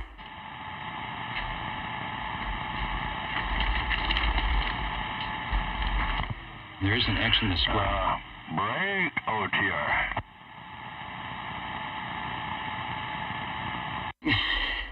Somebody wants to know, who's on the deserted island with the broken boat? I think we saw Whisper. It was, they're converting the AM radio again. They're stirring their coconuts, and they're showing up on the DX map. The break OTR, go ahead, over. Thank you, Dennis. I would like to check in my general radio telephone, Super MC11A. This is to see where the skip land was coming through. All right, I think there was actually a request for beautiful downtown Burbank, and you have helped fill that request. So I will find the infamous picture that we have from SWL 135 of the beautiful general radio telephone MC11A while you take a transmission on yours, over. Okay, well, this is my general radio, Super MC11A, 24-channel tuber that glows in the dark. And we are running this here with the original handheld stock microphone. There's nothing behind it except for an antenna, and there's nothing in front except for this dummy here, over. All right, well, that makes two of us behind the microphone. You know, I put up the S meter because that radio is so good. It's got full forward modulation on the meter, and if you talk a little bit louder, the meter moves up just a little bit more. There's no peak. There's no flat topping the way you've got it. I'm sure you probably could do it, but don't change a thing. And it is super nice and loud, and you are not using the amplified D104. You are not using the amplified +2, +3, whatever. What microphone are you using, over? The original handheld. The original handheld. In the shot, and I'll tilt down here, they call it a CM3. I don't know if you have the little logo in the center, but it actually says G General if you have the little button in there. No, it's gone out of that little square spot right now. Actually, it's an oblong thing, but it's gone. It's wider than what it is taller. And for those who have never sat in the driver's seat of the Super MC11A 24-channel radio, how does the receiver sound? Do I sound okay? Well, you sound excellent. All right, and that is because the General Radio Telephone Company did a good job on their receivers as well. Over. Oh, yeah, you know, if anybody's office got the plus and minus on there, I could, you know, like a Delta tune or whatever, I can swing it one way or the other. But I usually keep it in one spot, and everybody comes in about the same for me. The way it should be at, what's my official time here? 9:38 Pacific Daylight Time. You know, I think I recalibrated. Oh, my gosh. You know what? The computer's showing this tomorrow. I don't know. How did that happen? The big Radio Shack clock is correct. Here at 9:38 Pacific Daylight Time, the General Super MC11A. There was a Super MC11. There was what? I think a transformer modification, some quick modification to make it the 11A, and then a whole other modifications to make it an MC12. It didn't get type accepted, and then there was no General Radio telephones anymore. So you got the last of a breed. Yeah, so was it a dying breed? You know, unfortunately, the whole, USA manufacturer for 11-meter radio was that around this time before they were going to 40 channels. But we, thanks to our radio operators and the old Tube Radio Network, we sort of relived the heyday that was your Citizen Band radio back at that time. Oh, okay. Well, anyway, this one's mine, and it is definitely working. It's working quite well. Working is a good thing. All right, I will stand by. We're still listening for Gary on the lower sideband. None of us here. We would hear something. We would hear that Donald Duck sound for sure, but not sure. Anyway, thank you. Another lots of thumbs up on the General Radio Telephone Super MCA with the tone switch, the local range, which is a switchable RF meter, bullhorn and radio. I take it before you go, you are in the radio and not the bullhorn, right? Exactly. I remember. Let me see. Uh-oh. Don't do that.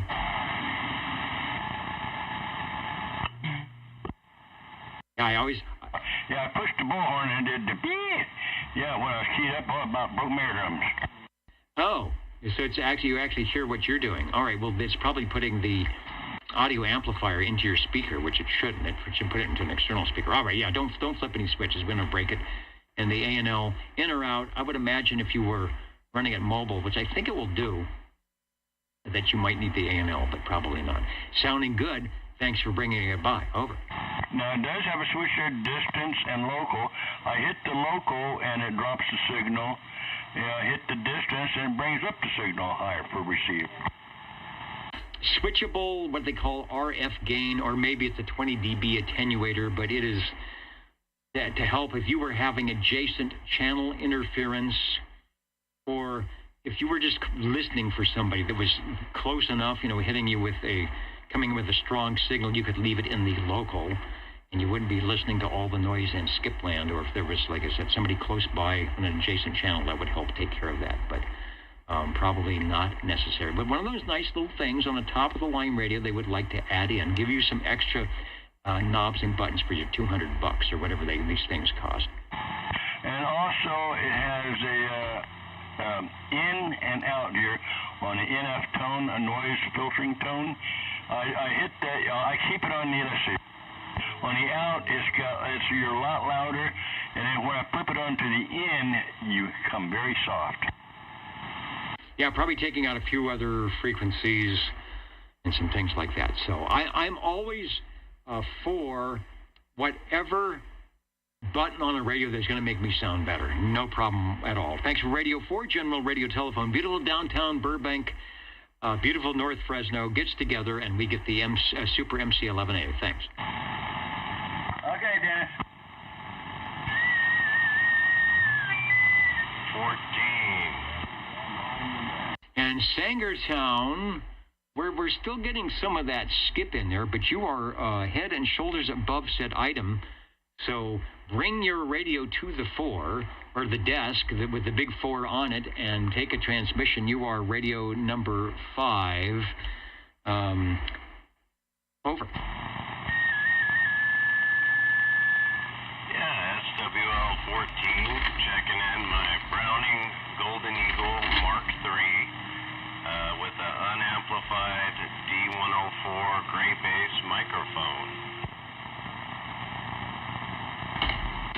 And good sounding audio. It's really, really difficult.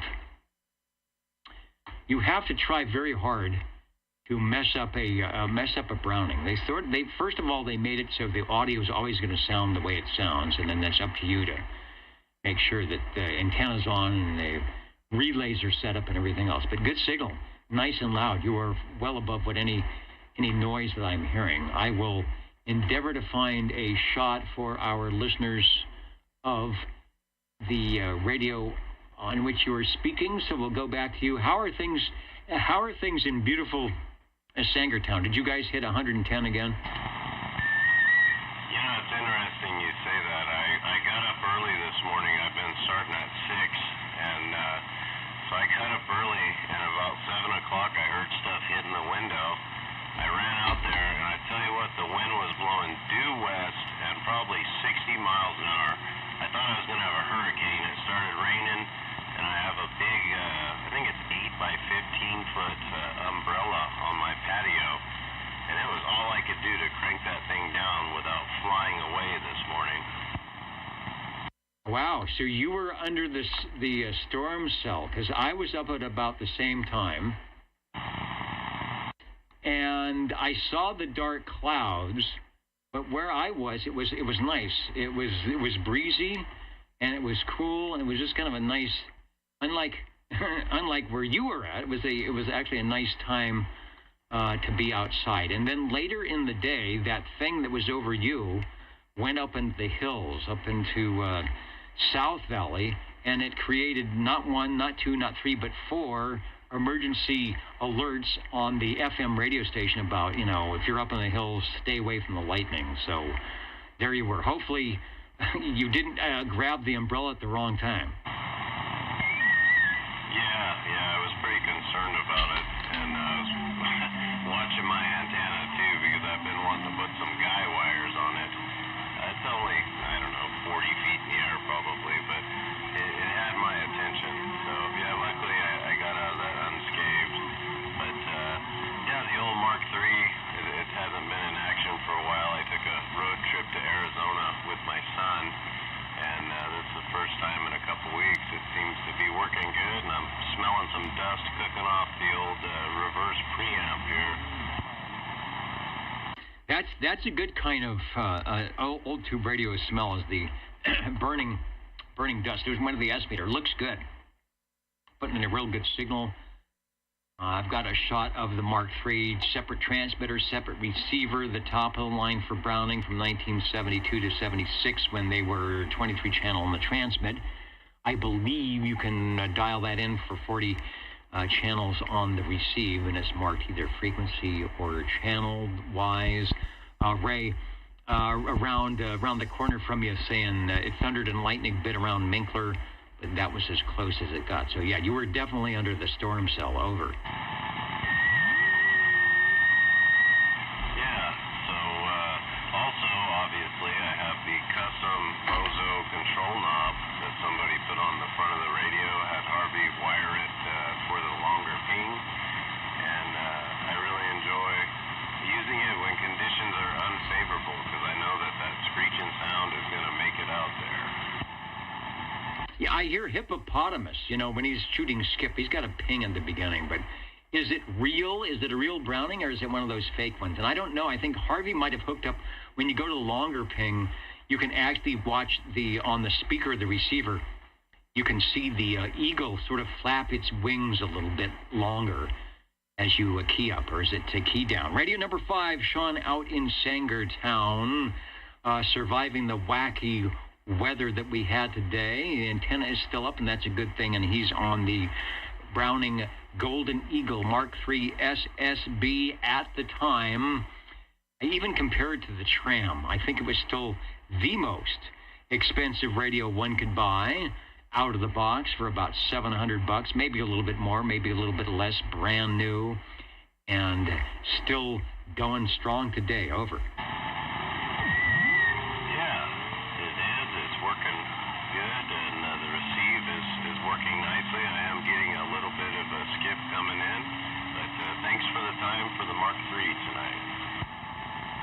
All right, we enjoyed it. Hopefully, if you get a chance, you can watch the video replay, because that has the audio, and you'll hear exactly what I'm hearing, what everybody else is hearing. You're a nice, clear signal, beaconing from afar, not missing a beat with the Browning, and doing a good job orchestrating the ping. Radio 4, Browning Golden Eagle. Thank you, Sean. Let me go to a little bit of paperwork while I am got the microphonium keyed. I want to say hello, radio, to Mr. Roman, SWL 92. We've got the X in the square there, and from Wild Wildemar, where I don't know if you've got the wacky temperatures, the wacky wind. You've got the wild, whatever it is. Checking in, SWL 78. Better late than never. Yeah, we're back on. The computer is up. The power is up, so we're worldwide again. We were on the air last week, and I was going to. I don't know if I have the paper here. For those of you that weren't able to join in last week because of the problem on my end, radios last week, we had 6 radios, the Chris 23 Plus, Dennis brought that by. Harvey was in, the Browning Golden Eagle R68, T68. Joe was on the EF Johnson Messenger 223, and the World Radio Labs Hustler, the Cobra Cam 88, made its appearance thanks to 1017, and then Joe finished up with the EF Johnson Messenger 2, making it a night for the EF Johnson. That was what happened last week. We're tallying up what will be happening this week. So 92, Mr. Roman, 78, Richard out there in Wildemar, we've got you checked in, and we are listening for radio number 6.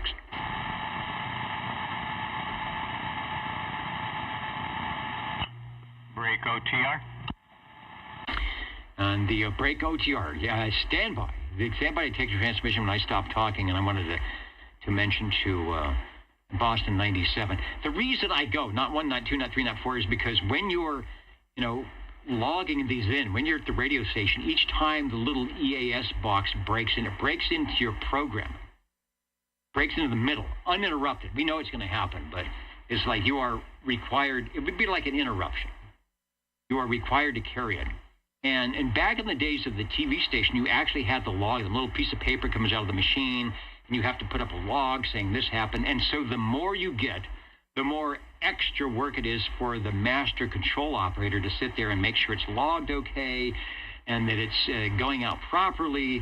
And, and if you did it during a break and you lost the commercial, you've got to put everything back in. So it's one of those really painful things, but it's a necessary thing that the reason the radio stations are on is that's part of it, to give you emergency messages and things like that. It just kind of, the more you have, the more it messes up your day.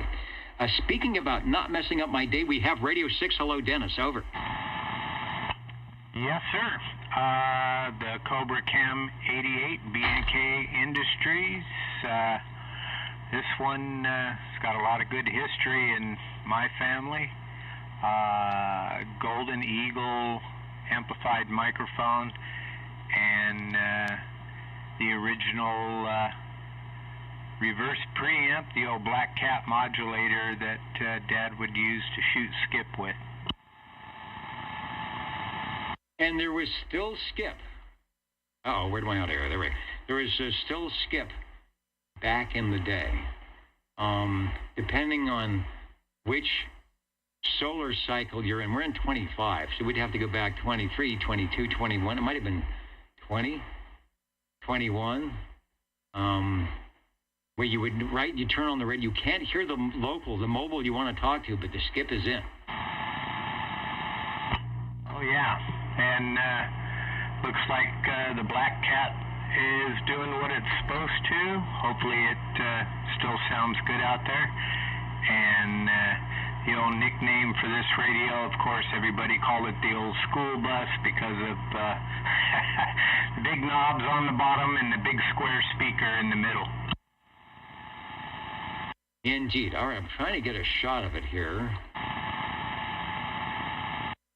But for some reason, let me paste it in again, see if it will take it. There it is.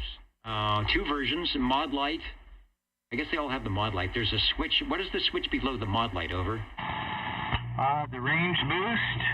So I can come over here to the radio, and we flip the range boost on there, and I'm sure the audio dropped quite a bit there. It makes a noticeable difference, over. Yeah, it does. And then we'll flip back to it, and there's full 8K wide fidelity for you. Indeed, we don't have the SDR camera up, but we've seen it before, and you can hear it. I'm listening at 15K wide, I think, on my filters, or 9K wide, I think it is, and then beaconing out to the Universal Media Network. So if it sounds good, it is good. Radio number 6, the Cobra, B&K Cobra, Cam 88, all tube radios. They have the 98, and I think that was it for the tubes on the Cobra. They found those little transistors and started putting them in there. Yeah, its older brother, the 98, and that was it for the tubers, and then they went solid state. Solid state, not a bad thing at all, but the classic tuber, it's sort of like when they took the fins off the car. It still drove you to Yosemite, but it just didn't look as cool. Oh, man, gotta love the fins. All right, Dennis, thanks for letting us check this one in, and look forward to next Saturday, 73s. All right, and it's good you have great memories of that radio. You were making some more here. You take the transmissions on the old tube radio. Out of Palm Springs, a definite boombox. I agree. The Black Cat accessory, making it sound good. And Foxman 362 saying the radio is definitely booming in. So doing a good job here at the old tube radio network. What was I supposed to do? They're pointing. What do you... Oh, jingle singers are at the microphone, and we will be back in just a moment on your old tube radio network. How do you do? Ladies and gentlemen, greetings to you. Wherever you are, the friendliest nation for you by far is known to all as OTR, the Old Tube Radio Network.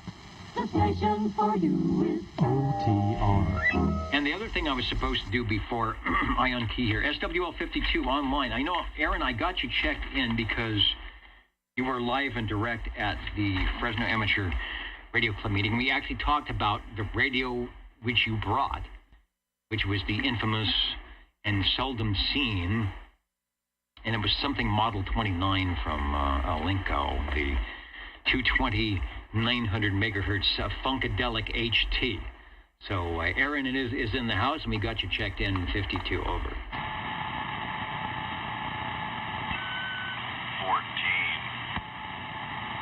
And 14 is still sounding good. They haven't, the conditions haven't changed. Take a transmission over. Yeah, I'm glad conditions are still favorable. And how about a Mark IV, Browning Golden Eagle Mark IV on a Silver Eagle amplified D104 microphone? The 40-channel Mark IV Silver Eagle 104, and there definitely is, and I will bring up a picture here if you're familiar. Most people are familiar with the Mark III because we just had one showed a picture. The Mark IV, they definitely did change things around quite a bit on the front panel. Still sounding good, nice ping, 40 channels, a little bit more, I guess, late 20th century digital stuff, but you've still got the nice big meters on both the transmitter and the receiver. Yeah, that it does. And yeah, this radio has a cool story. Driving my truck down to the local market, my buddy seen I had a CB antenna on it, and he said, "Man, you're talking on a CB. I got something really cool to give you." And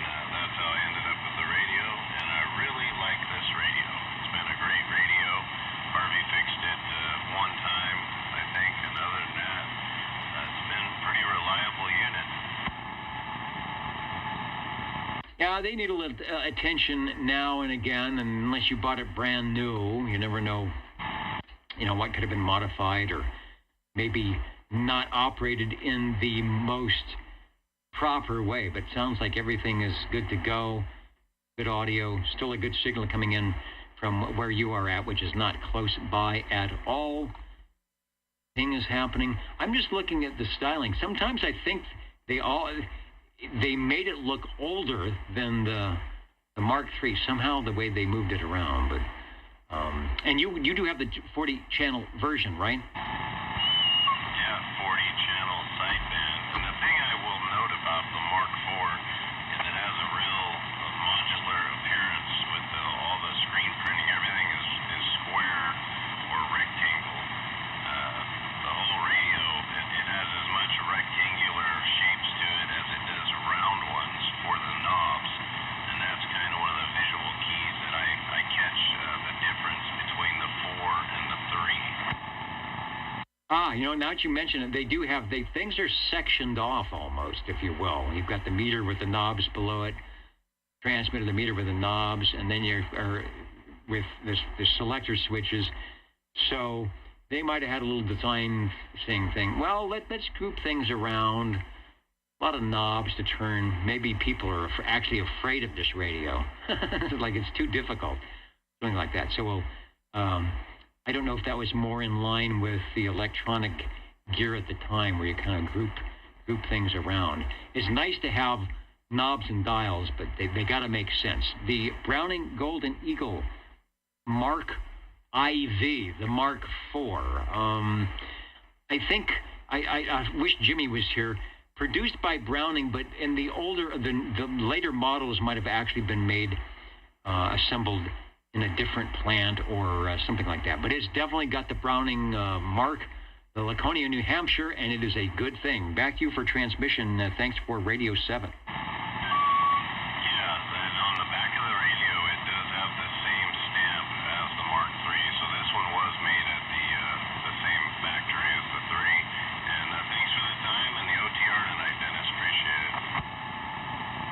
All right, well, it is good to be back on the air live and also everywhere else. We missed everybody last week, so it is a good thing. I wanted to make a comment. Somebody was coming or going. I don't know. Okay, well, I'll stand by. Anyway, it is close to counting and amounting time. But I will stay on a few more minutes here if we need to get any other radios in before I sign off here and go find a cooler spot, because I think this is in the studio, in the OTR complex here, this is definitely the warmest part of the area.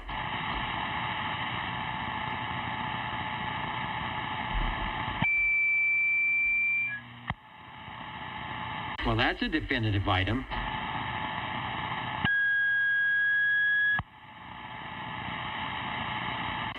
And someone said that you weren't going to be here tonight.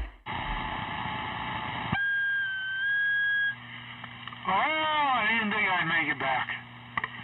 And I did. Well, there you go. The Browning Golden Beagle R68T68 by Browning Laboratories. KB6QB, KB6CQB. Okay, that'll be it for me because, look at the time. And I'll be back next week. I hear you stand by one, KB6QB. I hope. So, should be there.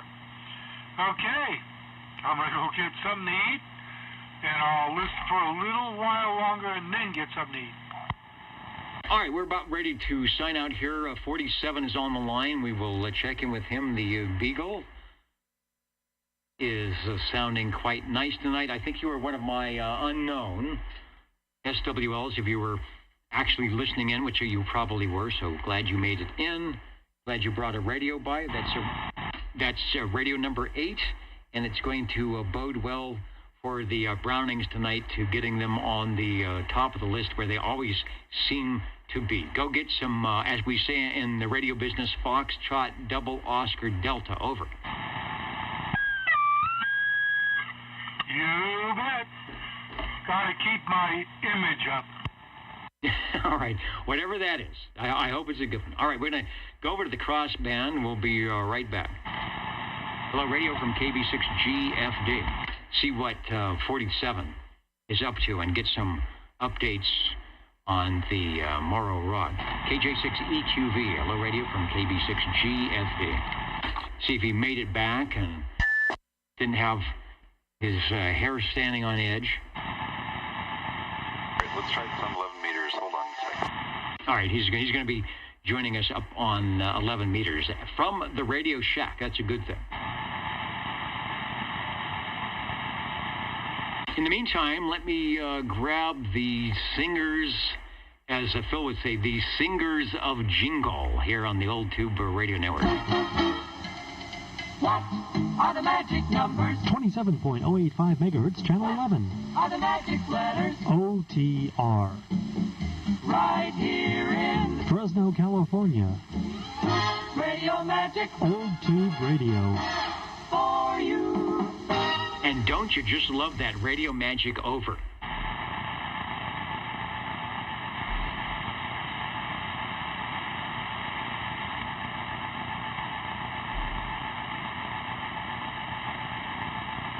Let's do a Hey Google thing. Is that bad word? Hey Google, what is the current temperature? Here we go. The temperature in Fresno right now is 88 degrees. See, it's cool. It's cooled down.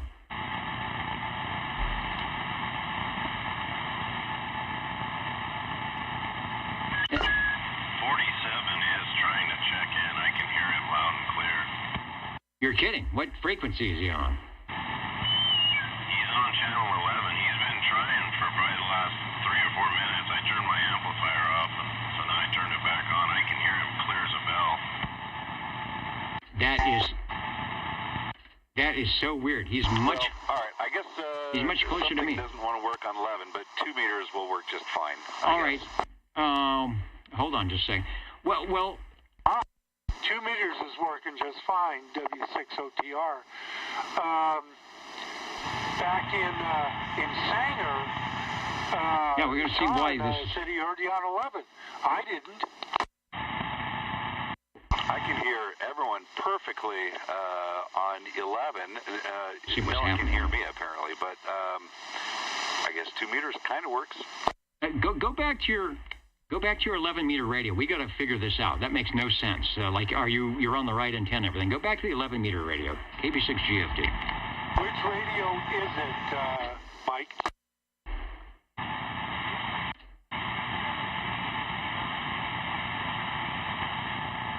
See, now I heard something there. It was totally in my noise. Is what he's saying. Yeah, he's totally in my noise. Is he on the horizontal antenna or something?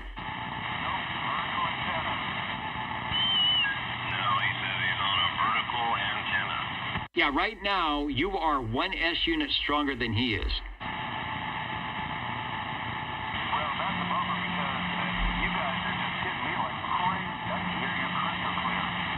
Yeah, I hear you now that, Sean's kind of directed my attention, but you are right in my noise level. Sean is much louder than you are coming out of Sanger.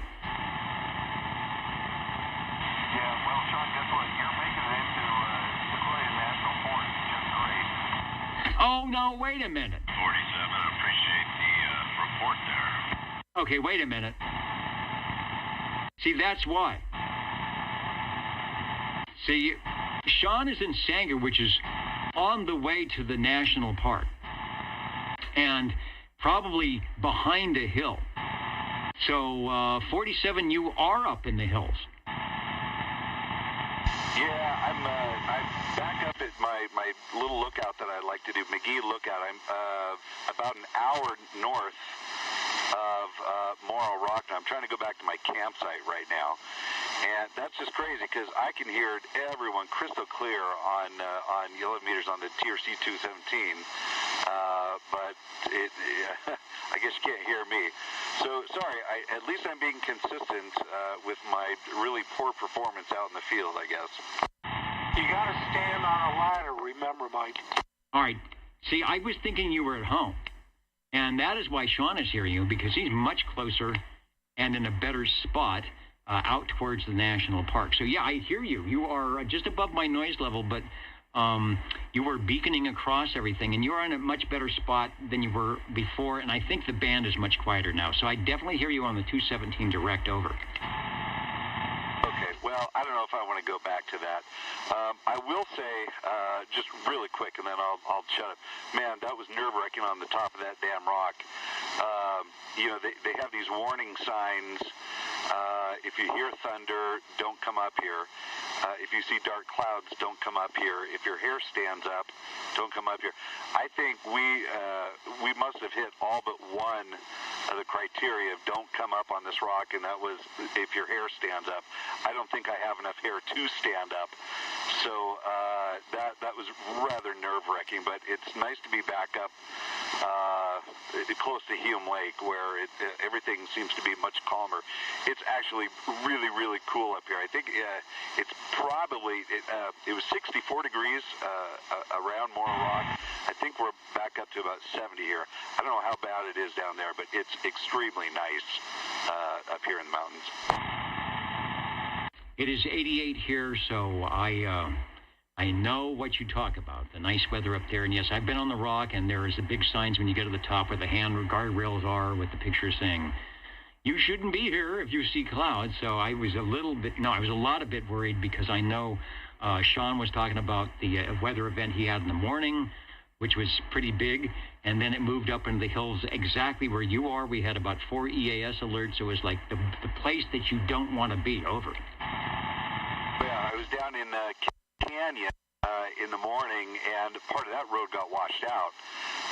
Thank God I brought my wife's 4-wheel drive car, and you know, the rangers were kind of directing people to go off-road a little bit, just to kind of circumnavigate this just massive like pile of muck that had washed onto the road.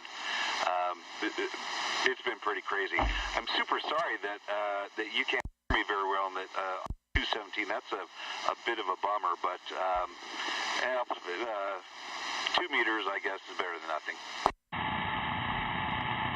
No, it's working, and again, you're in a really good spot. You're almost full quieting on 2 meters. I can hear you on the other. If I had a little less noise level, if my antenna was just a little bit higher, it'd make a big difference. Or if I had just even a short beam, I could point that way. We'd give you another S unit or two. It'd pull you right out of the noise, no problem. And that's what Sean is hearing. You're in a good spot there, and he says you're clear as day there. So it's not that it's not doing a good job. It's just some conditions. All right, very good. I got to sign out here. You are sounding good. I'm glad you are safe, and enjoy up there. It's the place to be when it's 110 around here. Over. That's very nice. Okay, 73, thanks for letting me play with toys up here. I appreciate it. And stay out of trouble from Sierra National Forest, KJ6EQV. All right, sounding good on the Sierra National Forest, KB6GFD. Hey, Mike. Hi. Do some counting in the mountain. He can't hear me. W6OTR.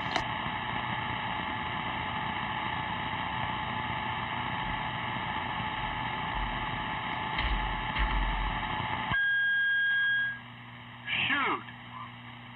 Mike can't hear me on either radio. I guess being on the west side isn't that good right now.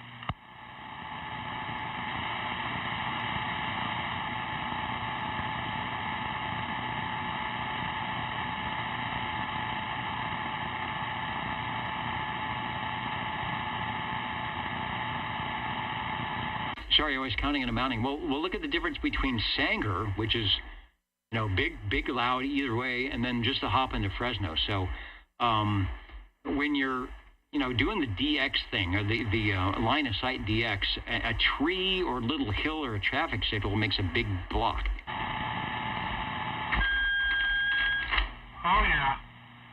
And even if I pump it up to this, Mike probably can't hear me.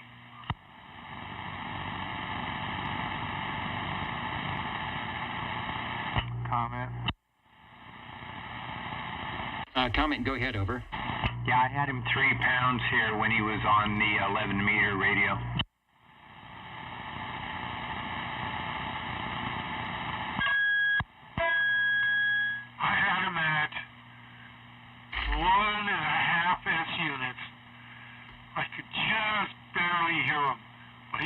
hear me even with this. Originally, he had a lot of static because of the weather conditions. He was about 4 S units, but that was in my noise. But at the end there, he was actually copyable. And like I said, my antenna's just too low. Extra 15 feet probably would have made it all the difference around here. When I rotated the delta tune to the minus side to the left, boy, he came right up. I could actually hear him quite well. I didn't think of checking the frequency on that, because he is on the walkie-talkie, so it could be off. Yeah, funny how that works when you're up there on the mountain in the hills and the clouds and the storms and everything else. But yeah, I had a pretty good copy on him over here.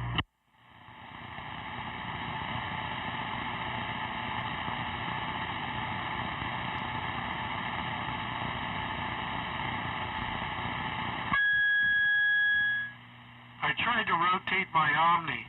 It didn't help. Funny how that works. You got it. And depending where your Omni is, it actually could make a difference. That would be an indication that something is wacky. The Jingle Singers say this. You're tuned to OTR. your dial reads Channel 11. right here in Fresno, California. Stay with us Old Tube Radio. and be modern.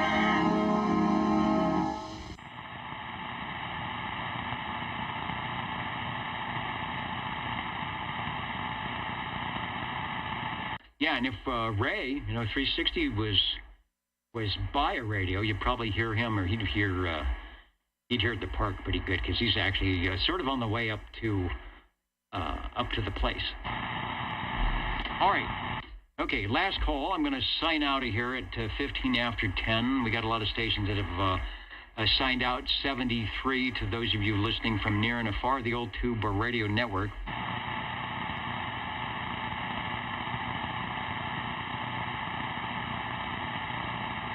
Trying to let things cool down here. I will take a big transmission as the studio is still in. Yeah.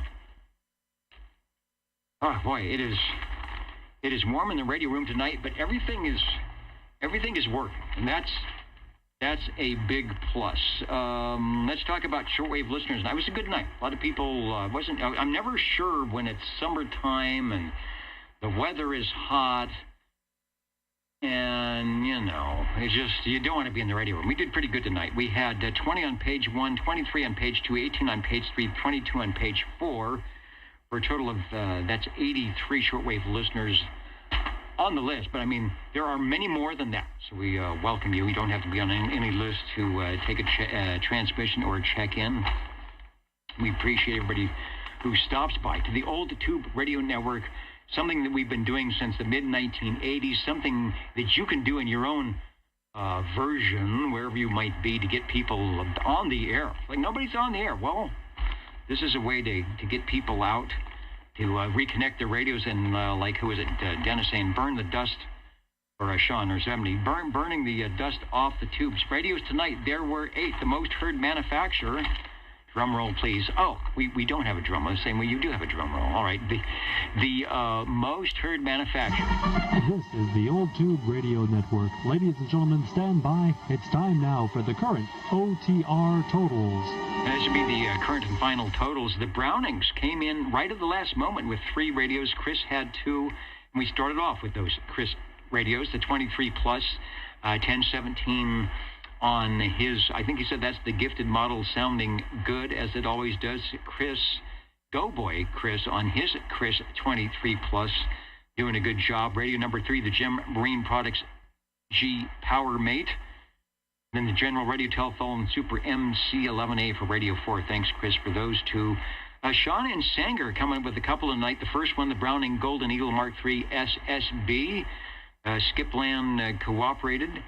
Sounding good. He's in a good spot between the National Park and Net Control here to pick up all the good stuff. 1017 Dennis on the B&K Cobra Cam 88. The radio that sounded good in the 1960s, the radio that sounds great in 2024. Thanks, Dennis. Sean on the Browning Golden Eagle Mark IV. Pun intended, a rare bird. There are still a lot of them out there.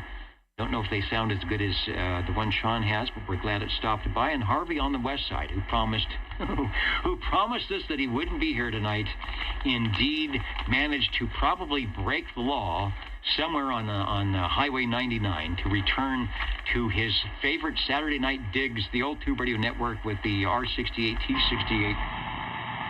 With the R68 T68 Browning Golden Eagle. So before I blow something up here in the heat, I want to say 73 to all of you. Thanks for joining us at oldtuberadio.net, oldtuberadio.com, and of course right here on 27085. We hope to do this again next week.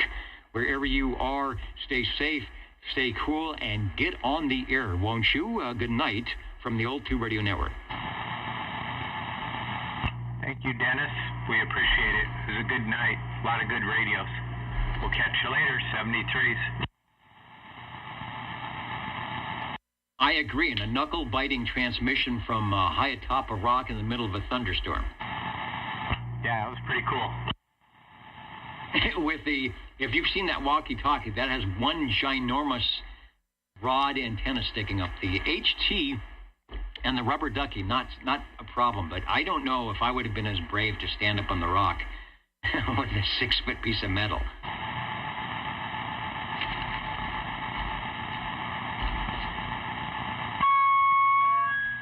Good show, Dennis. Highway 99? Oh, I thought 99 was the speed limit. Yeah, it's easy to get those signs, and the signs that say, well, I think there are some that say 70 once you get past Chowchilla, right? But no, 65 and 70 is the speed limit. 99 is the highway. Well, then, and the next time I go up there, I may not make it back in time. Well, were you listening on the your Universal Media Netweb? Actually, excuse me, I wasn't. Why, something interesting? Well, no, I saw a couple of unknown SWLs, and sometimes if you're mobile, that doesn't lock into an address. It wasn't me this time. Maybe next time. Oops, there goes my phone. I got a message. And I think I gotta get something to eat. Something's telling me. I think it's my stomach. We'll see you, Dennis. Good show. Yeah, get something to eat. You will definitely feel better. All right, 73 from your Old Tube Radio Network.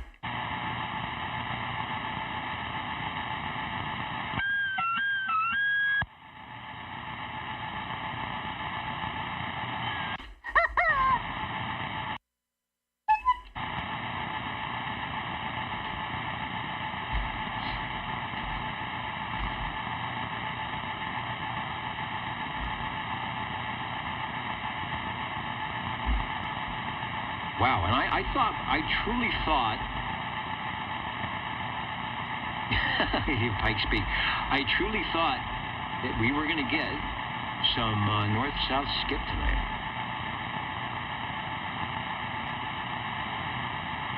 You know, Foxman, I wonder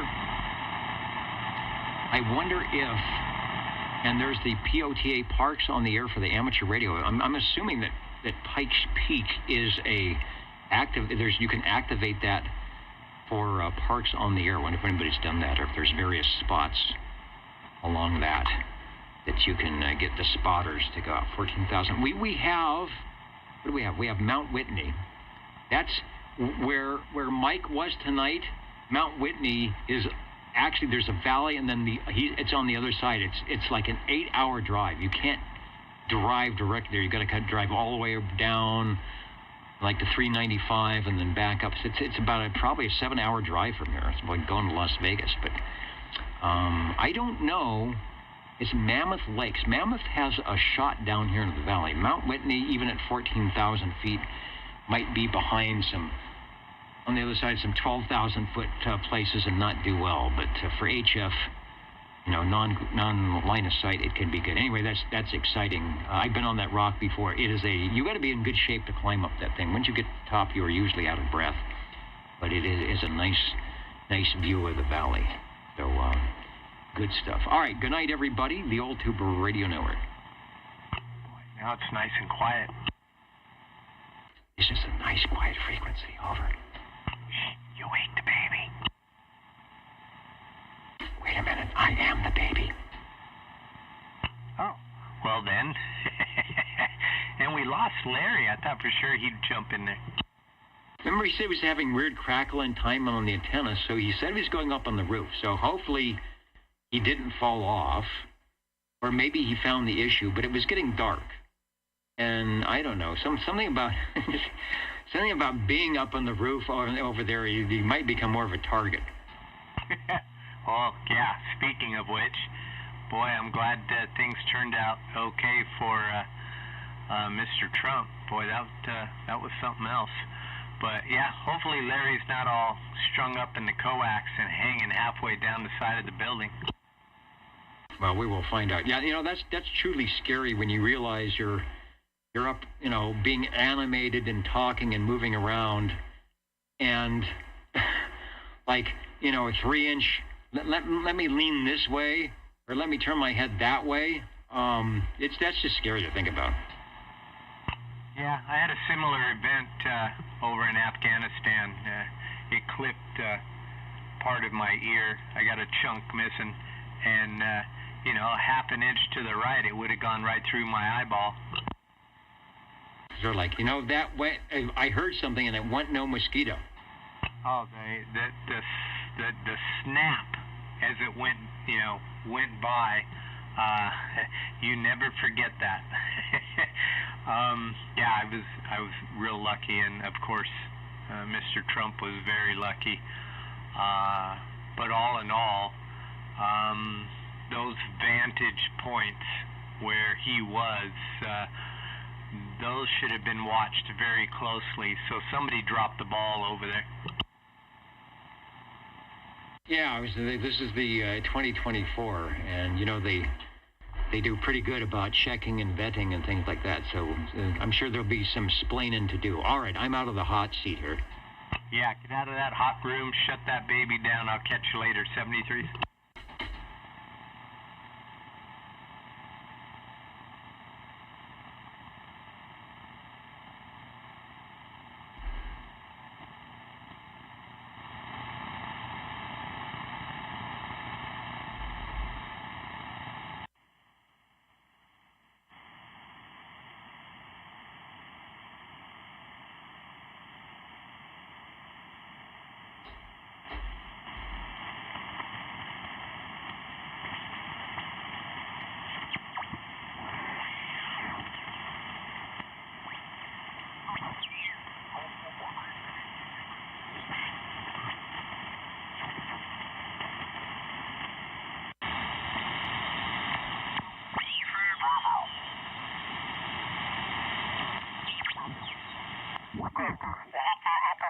Sierra Golf. Victor Echo 4, Sierra Golf. CQ contest.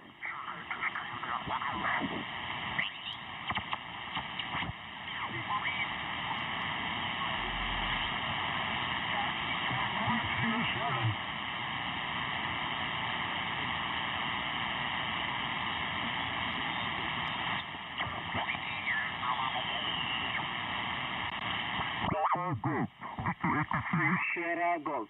CQ contest. Back at the end. Station with golf. QRZ. CQ contest. CQ contest. Kilo 9 Lima Oscar Echo.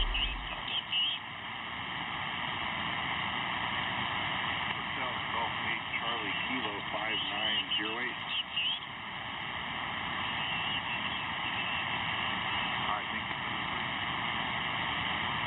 Kilo 9 Lima Oscar Echo QRZ. CQ contest, CQ contest. Kilo 9 Lima Oscar Echo CQ contest.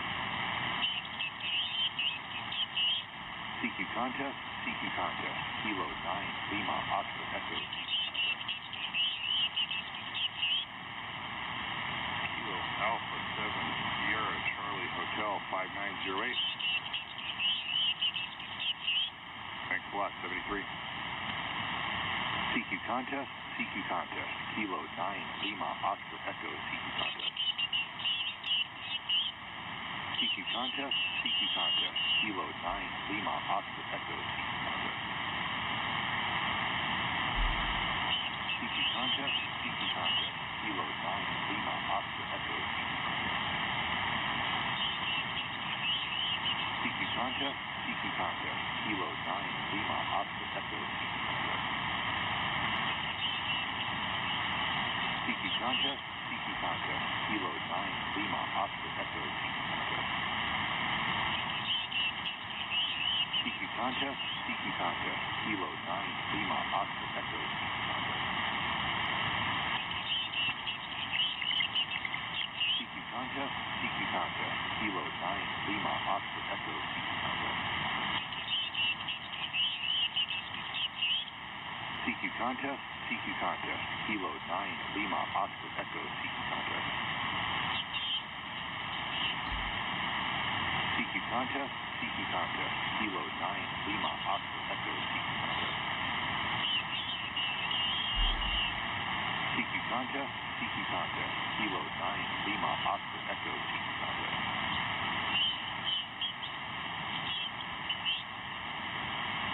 Victor Alpha 6, give me your suffix, please. Thank you. Victor Alpha 6, Hotel Charlie, Charlie, 5908. All right, thanks, 73. CQ contest, CQ contest. Kilo 9, Lima, Oscar, Echo, CQ contest. CQ contest, CQ contest. Kilo 9.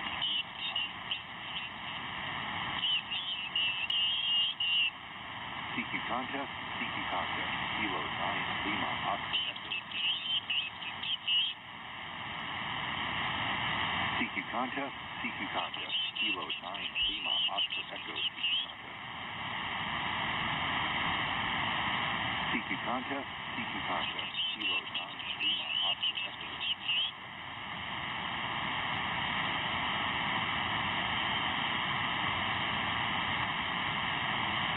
Hotel Alpha 3, Golf Charlie, 5908.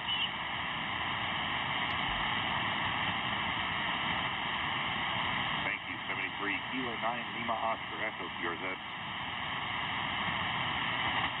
CQ contest, CQ contest. Kilo 9, Lima, Oscar, Echo, CQ contest. Delta Mike 6, Mike Sierra, 5908.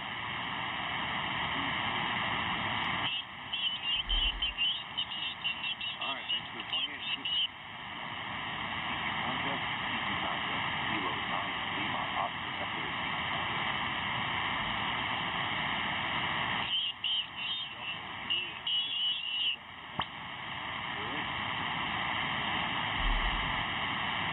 Bronco, choose Kilo 9, Lima, Oscar, Echo, PRZ.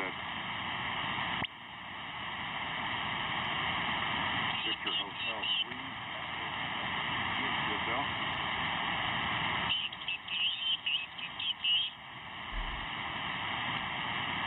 Oscar Hotel 3, Alpha Echo India, QSL.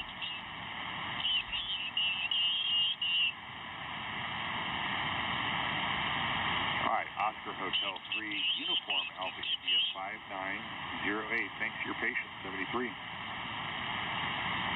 Kilo 9, Lima, Oscar Echo, QRZ. CQ contest, CQ contest. Kilo 9, Lima, Oscar Echo, CQ contest. CQ contest, Lima, Oscar Echo, CQ contest. CQ contest, CQ contest. Kilo 9, Lima, Oscar Echo, CQ contest. CQ contest, CQ contest. Kilo 9, Lima, Oscar Echo, CQ contest. CQ contest, CQ contest. Kilo 9, Lima, Oscar Echo, CQ contest. contest, seeking contest, Kilo 9.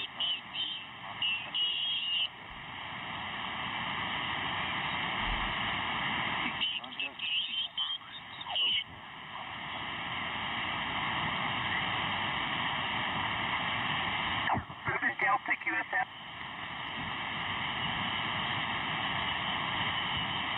7 Delta Station.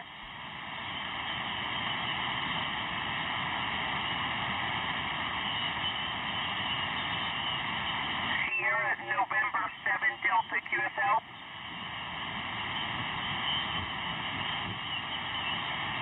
Perfect. Whiskey 1 Alpha Whiskey Stroke 4.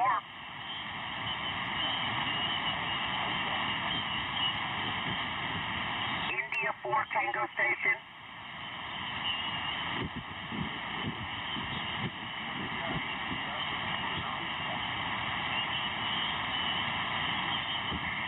India 4 Alpha 59ARRL.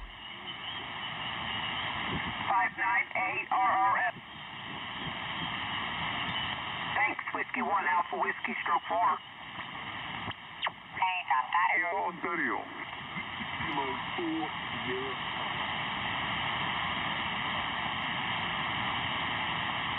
Ahoy, Sugar Hotel, Sugar Hotel. Victor Echo 6. Victor Echo 6, Sugar Hotel. You're 597. Alpha Charlie, thank you. Point Jerry Papa. Victor Kilo 4, Sierra Papa 597. Thank you. November 8 Ocean Contest. Victor Alpha 6.